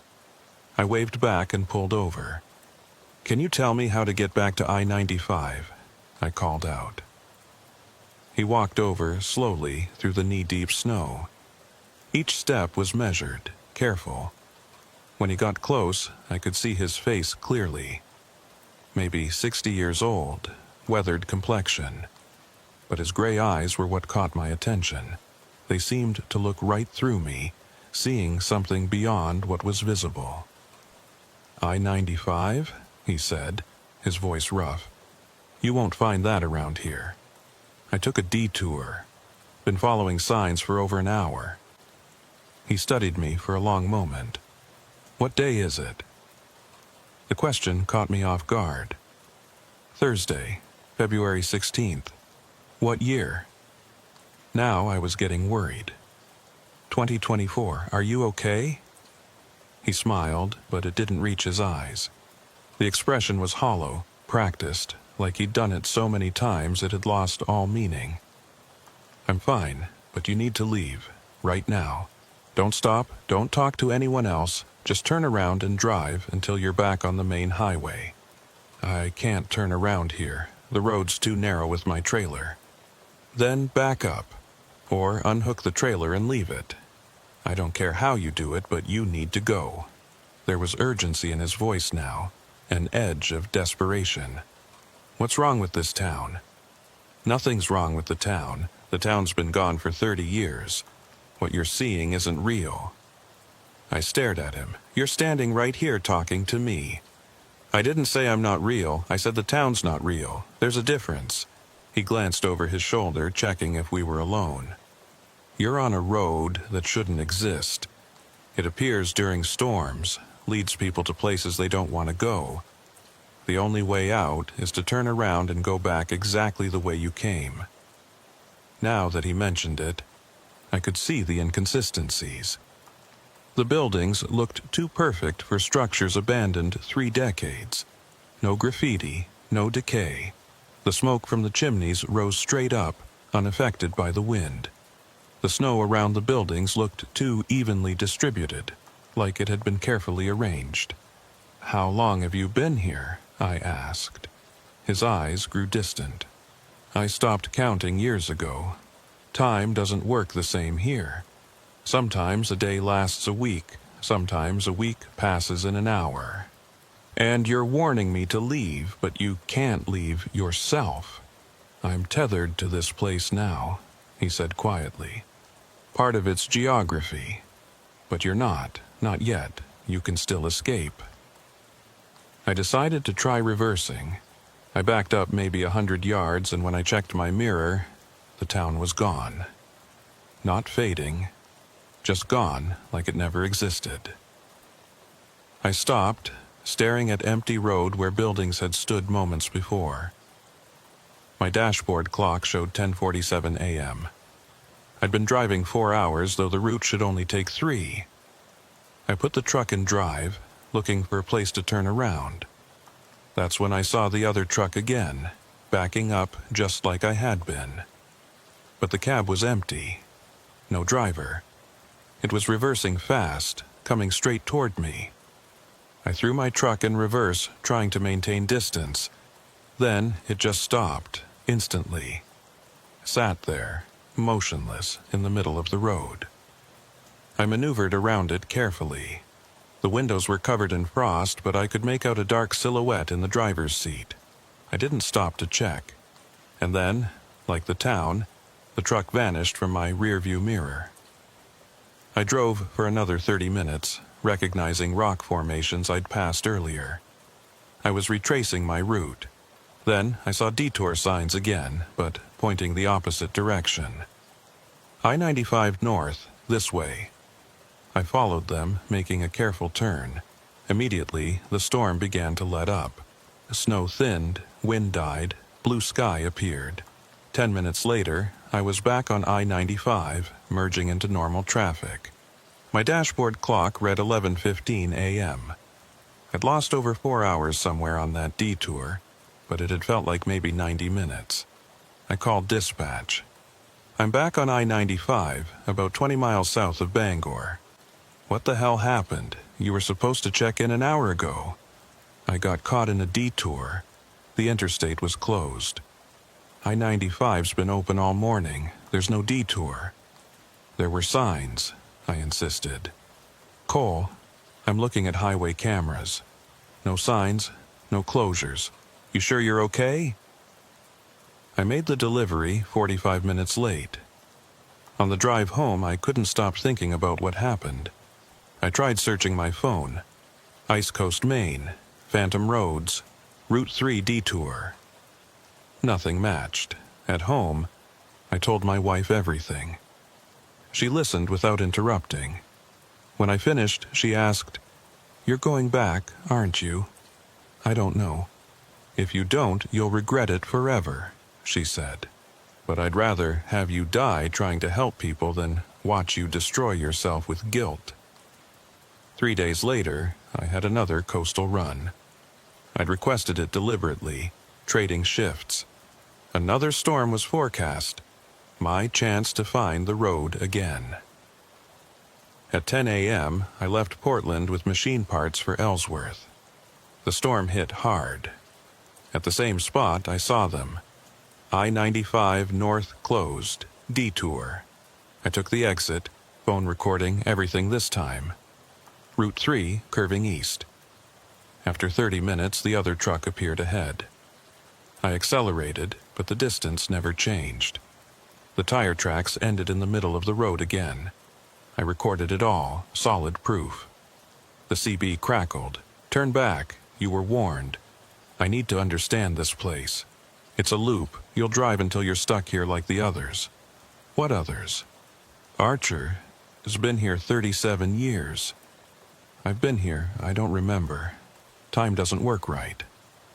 The town appeared. Archer stood in his usual spot. "You came back," he said. "I need to understand." He explained everything. The storm in 1907, his truck running out of fuel, the endless attempts to escape. Other drivers trapped in the loop. Some, for decades, forgotten who they were. "Show me," I said. We walked to the edge of town. A truck passed, silent, windows frosted. "That's Mason. Been here since 1993. Doesn't talk anymore. How many are there? 18 trucks. Some I only see every few weeks. I asked about the CB voice. That's Hayes, 2001. Still tries to warn newcomers. Hayes pulled up in his truck. I showed him my phone recording and explained my plan to document everything. You really think this could help? He asked. It's better than driving forever. We drove together toward the ice wall at the end of the loop. It rose 20 feet high, blocking the road completely. Faces pressed against it from inside, previous drivers who'd been absorbed. Eventually, the loop wears you down, Hayes said. When there's nothing left, the road absorbs you into the ice. How long? Depends. Archer's lasted 37 years. I've seen drivers disappear after 5. My phone buzzed, low battery. The recording showed 3 hours had passed, though it felt like 90 minutes. Time moves different here, Hayes confirmed.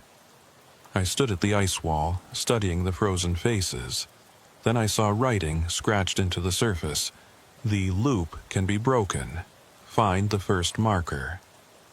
I photographed the message and got back in my truck. Hayes and Archer joined me, and we drove back along the road, this time paying careful attention to every marker. Boot, thermos, jacket, backpack. All items from the past few decades, left by drivers who'd gotten trapped and eventually given up hope. We'd been driving for maybe 20 minutes when I saw something different. It was off to the side of the road, partially hidden by snow-covered brush. At first I thought it was just another rock formation, but as I got closer I realized it was deliberately constructed. A cairn, a stack of rocks about 3 feet high, carefully balanced. Unlike the other markers, this didn't look like something a trucker would carry. This was intentional, permanent, built to last. I pulled over and got out, approaching it carefully. The rocks were old, weathered by decades of exposure to salt air and storms. Some were covered in lichen, others worn smooth by wind and ice. There was something wedged into the top of the cairn, a piece of paper protected from the weather by a plastic bag that had somehow remained intact despite the years. I pulled it out and unfolded it carefully. The paper was yellowed, brittle, the writing faded but still legible. It was a note, written in shaky handwriting that suggested the author had been cold or scared, or both. To whoever finds this, I am Arthur Briggs. I've been trapped on this road since October 1962. I've tried everything to escape. Driving faster, driving slower, turning around at different points, even abandoning my truck and walking for days. Nothing works. The road always loops back on itself. But I think I've figured something out. This place exists because we believe in it. Our collective fear and confusion give it power. It feeds on our certainty that we're trapped, our acceptance of the impossible. If enough of us could simultaneously reject it, refuse to accept that any of this is real, maybe we could break free. Not just one person, it has to be collective. The road exists in our shared nightmare, so it takes a shared awakening to end it. I'm going to try something. I'm going to drive to the end of the road and walk into the ice wall. If my theory is right, I'll pass through it because I refuse to accept that it's solid. If I'm wrong, well, I'll join the others already frozen there.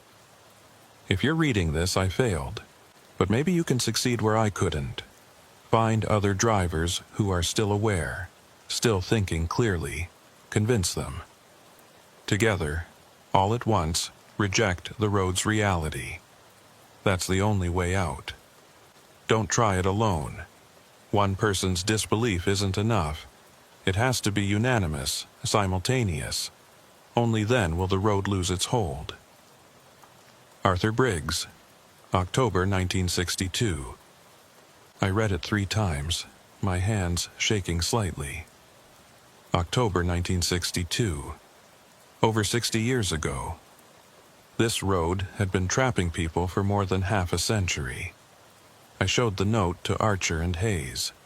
Archer read it slowly, his expression unreadable. When he finished, he looked up at me with something that might have been hope in his eyes. "Briggs," he said quietly.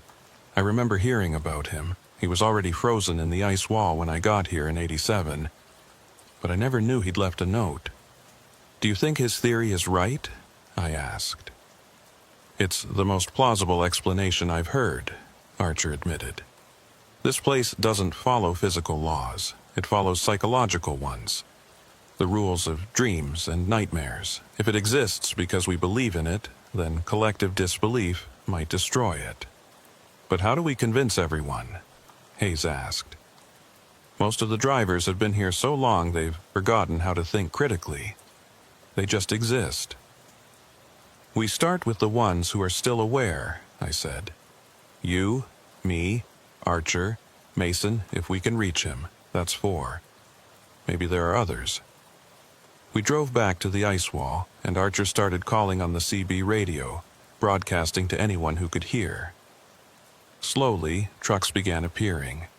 One by one, drivers pulled up and got out, gathering at the base of the wall. I counted them as they assembled. 18 in total, including us. Some looked present and aware. Others had that hollow, distant look that suggested they were only partially there, their minds worn down by endless repetition. But they were here. That was something. "I figured out what Briggs meant," Archer said, addressing the group. "The first marker isn't an object. It's a moment. The first time someone realized they were trapped. Time doesn't move forward here. It loops, just like the road. Every circuit, we relive the same moments, the same realizations. The road sustains itself by feeding on that moment of horror when you understand you're caught." "So, how do we stop it?" one of the drivers asked. "We stop feeling that fear," I explained. "We accept what's happened and let it go. Remove the emotional fuel the road feeds on, and we do it together, all at once. Collective acceptance, collective release." I could see doubt on their faces. Some of them had been trapped here for decades. How could they just let go of that fear, that desperation? "I know it sounds impossible," I said, "but think about it. What's the alternative? Keep driving this loop forever until we fade away completely? Or try something different, something that might actually work?" Slowly, one by one, they nodded. "We walk into the wall," Archer explained. "All at once. We really believe it's not real, just a construct of our fear." "And if he was wrong?" Mason asked. "We become part of the wall, but is that worse than driving the loop forever?" We stood in a line, holding hands. 18 drivers plus me, all facing the wall together. I started all my recording devices, making sure each one had a clear view. If this worked, there would be proof. If we failed, maybe someone would find the footage. "Remember," Archer said, "we're not fighting the wall. We're accepting it. Accepting that we got lost, that we've been trapped, that this might be how it ends. In that acceptance, we let go of the fear." "On 3, I said, squeezing the hands I held. 1. I could feel doubt creeping in from the others, their grip tightening. The wall seemed to grow larger, more solid. I pushed back against that doubt. This place exists because we believe in it. 2. I focused on acceptance. I'd gotten lost on a detour. I'd made choices that led me here. I wasn't trying to deny any of it. I was simply accepting it, releasing my attachment to what might have been. The fear drained away, replaced by a strange calm. 3! We ran forward together, hands linked, our voices rising in a collective shout that echoed off the ice. I could feel the others beside me, their presence solid and real. The wall rushed toward us. In the final instant before impact, I saw my reflection in the ice. Not afraid, but determined. Then we hit the wall. For a split second, I felt cold resistance. Then I remembered, this isn't real. I am driving on a normal road. The ice wall doesn't exist. Suddenly, I was through. I stumbled forward, alone. The others were gone. I turned back. The ice wall was solid now. Through it, I could vaguely see figures frozen in place. Archer, Hayes, Mason, and the others. They'd failed. I'd succeeded and left them behind. Or had I? I looked around. Still on the road. Still in the storm. Nothing changed except I was on the wrong side of the wall. I walked forward. 10 minutes later, I saw the town, but different. Decayed, windows broken, truly abandoned. No Archer. Then I saw my truck, engine running where I'd left it. I climbed in and drove. 20 minutes later, I-95 south, 2 miles. Real signs. I merged onto the interstate. Normal traffic. I'd escaped. I called dispatch. It's Cole. I'm on I-95 heading south. Cole? We've had you listed as missing for 3 days. Where have you been? 3 days. My phone showed February 19th. I'd left on the 16th. I made the delivery 3 days late. Multiple truckers were reported missing in the nor'easter. Worst coastal storm in a decade. How many others were trapped on that road right now? My phone recording had stopped. The video folder was empty, no footage of anything. And Briggs' note, when I unfolded it, the paper was blank. No proof. I'd look crazy if I told anyone. So I didn't. I went back to work, tried to forget, but I couldn't. 2 weeks passed. I tried returning to normal, but nothing felt right. I'd wake up convinced I was still on that road. My wife noticed, but stopped asking when I couldn't explain. Late at night, I searched online, found deleted forum posts from 2003, a trucker named Dale Morrison describing 6 days trapped on an ice coast road. The post was deleted. The user vanished. 2 other similar accounts, both deleted, both users gone. The road was real. I wasn't the only one. On March 3rd, I got assigned the same coastal route. I requested a different run, but we were short-staffed. The forecast was clear. I'd be fine. At 8:30 a.m., approaching the detour area, my CB crackled. Cole. Hayes. We're still here. The road's collapsing. The ice wall's encroaching. Every circuit, there's less road. Eventually, nothing but wall. Can you escape? We've tried. Doesn't work for us. I think you took something when you passed through. Without it, the whole thing's falling apart. Guilt flooded through me. I'm sorry. Don't. You got out, but tell people. We're going into the ice soon. If enough people know, maybe it saves others. No one believes me. I have no proof. Then come back, document everything before it's too late. If I come back, I might not leave. Probably not, but you'd be helping us. Maybe if we all go into the ice together as witnesses, the road will finally be destroyed. I thought about it all day. That night, I told my wife everything. You're going back, aren't you? She said. I don't know. If you don't, you'll regret it forever. But I'd rather have you die helping people than watch guilt destroy you. We held each other. Then I started preparing. Supplies, fuel, batteries, multiple recording devices with cloud backup. The forecast showed another nor'easter on March 8th. My window. My wife wanted to come. I refused. This was something I had to do alone. We both knew it was likely goodbye. On March 8th, I kissed her one last time and headed north. The storm was building. At the exact spot, the signs appeared. I-95 north, closed, detour. I took the exit.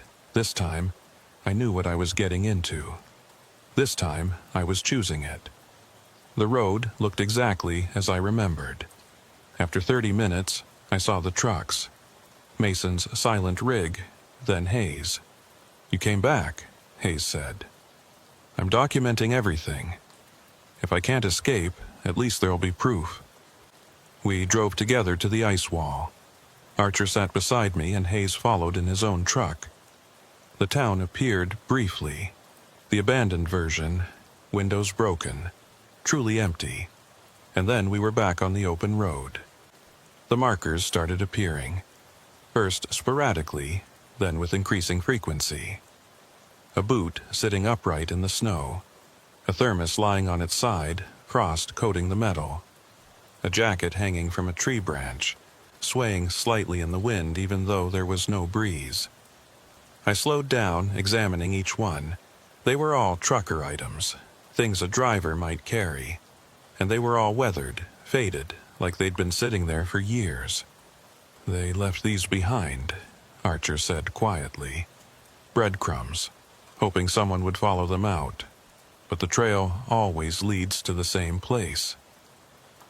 We passed a backpack sitting on a mile marker post. I stopped and got out to examine it. Inside were personal items, a wallet with a driver's license expired in '98, a family photo showing a man with a wife and 2 young children, a trucking logbook with entries that cut off abruptly mid-sentence. The name on the license was Derek Mason. "He's still here," Archer said, "driving the loop. Doesn't remember who he was anymore." I put the backpack back carefully, feeling like I was disturbing a grave. We continued on, and the markers became more frequent. Every 100 yards, then every 50, then every 20. They formed a trail leading deeper into whatever this place was. Then I saw it. The ice wall stretching across the road, completely blocking the way forward. It was massive, maybe 20 feet high, the surface rough and irregular. Formations like frozen waves covered it, and the ice had a strange blue-white glow that seemed to come from within. I parked and we got out. Hayes pulled up behind us moments later. "This is it," Archer said. "The end of the road. Literally." I walked up to the wall, my breath forming clouds in the frigid air. Up close, I could see things frozen inside the ice. Shapes, objects, and faces. At least 15 of them, all wearing expressions of confusion or fear. Their eyes were open, staring out at nothing. "Previous drivers," Hayes said, joining me. "The ones who have been here so long they became part of the road itself." I stared at the nearest face. A man, maybe 40, with frost forming patterns across his skin. His mouth was open slightly, as if he'd been trying to say something when the ice claimed him. "How long?" I asked. "Depends on the person," Hayes replied. "Archer's lasted 37 years. Some disappear after 5 or 6. It's about resistance, how long you can hold on to who you are." I noticed something scratched into the ice near the base of the wall. Letters carved deep into the surface. I knelt down to read them. "The loop can be broken. Find the first marker." "What does that mean?" I asked. Archer crouched beside me, running his finger over the letters. "I don't know, but someone went to a lot of trouble to leave this message."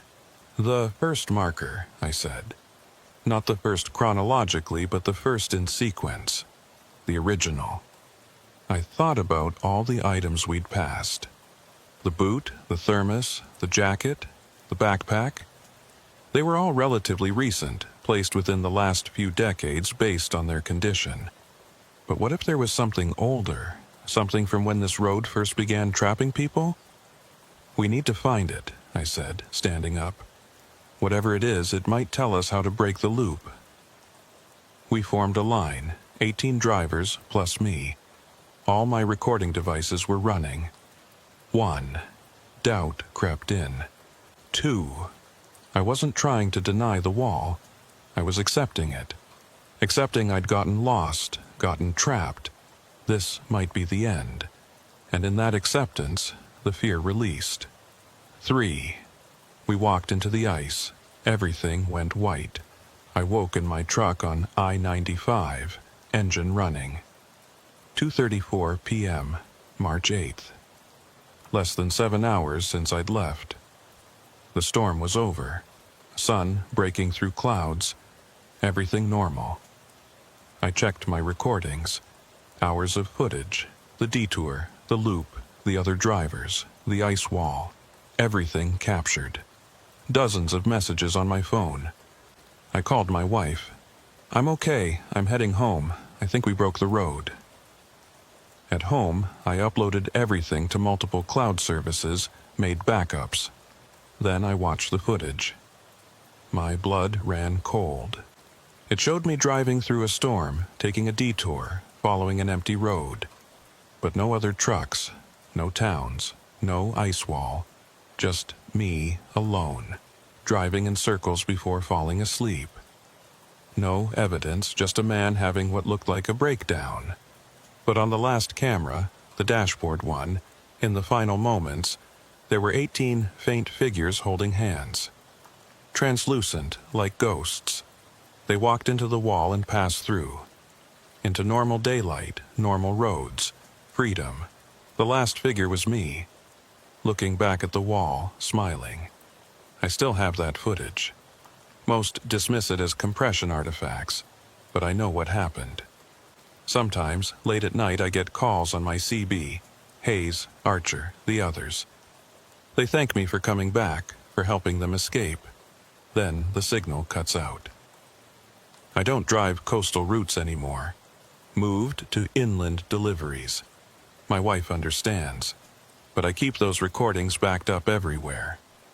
Instructions that if I disappear, someone should investigate, because I have a feeling our work wasn't complete. The road might still be there, reformed, waiting, and next time there might not be anyone who knows how to break free. So I drive my safe routes, deliver my cargo, go home, and I try not to think about the ice coast, about drivers who might still be trapped, about the loop still cycling. Try not to think about it. But I always fail, because somewhere out there, on a coastal highway during a storm, there's a detour sign pointing to a road that shouldn't exist, and sooner or later, someone else will take that turn. I can only hope they'll be as lucky as I was, or luckier still that they'll never find it at all.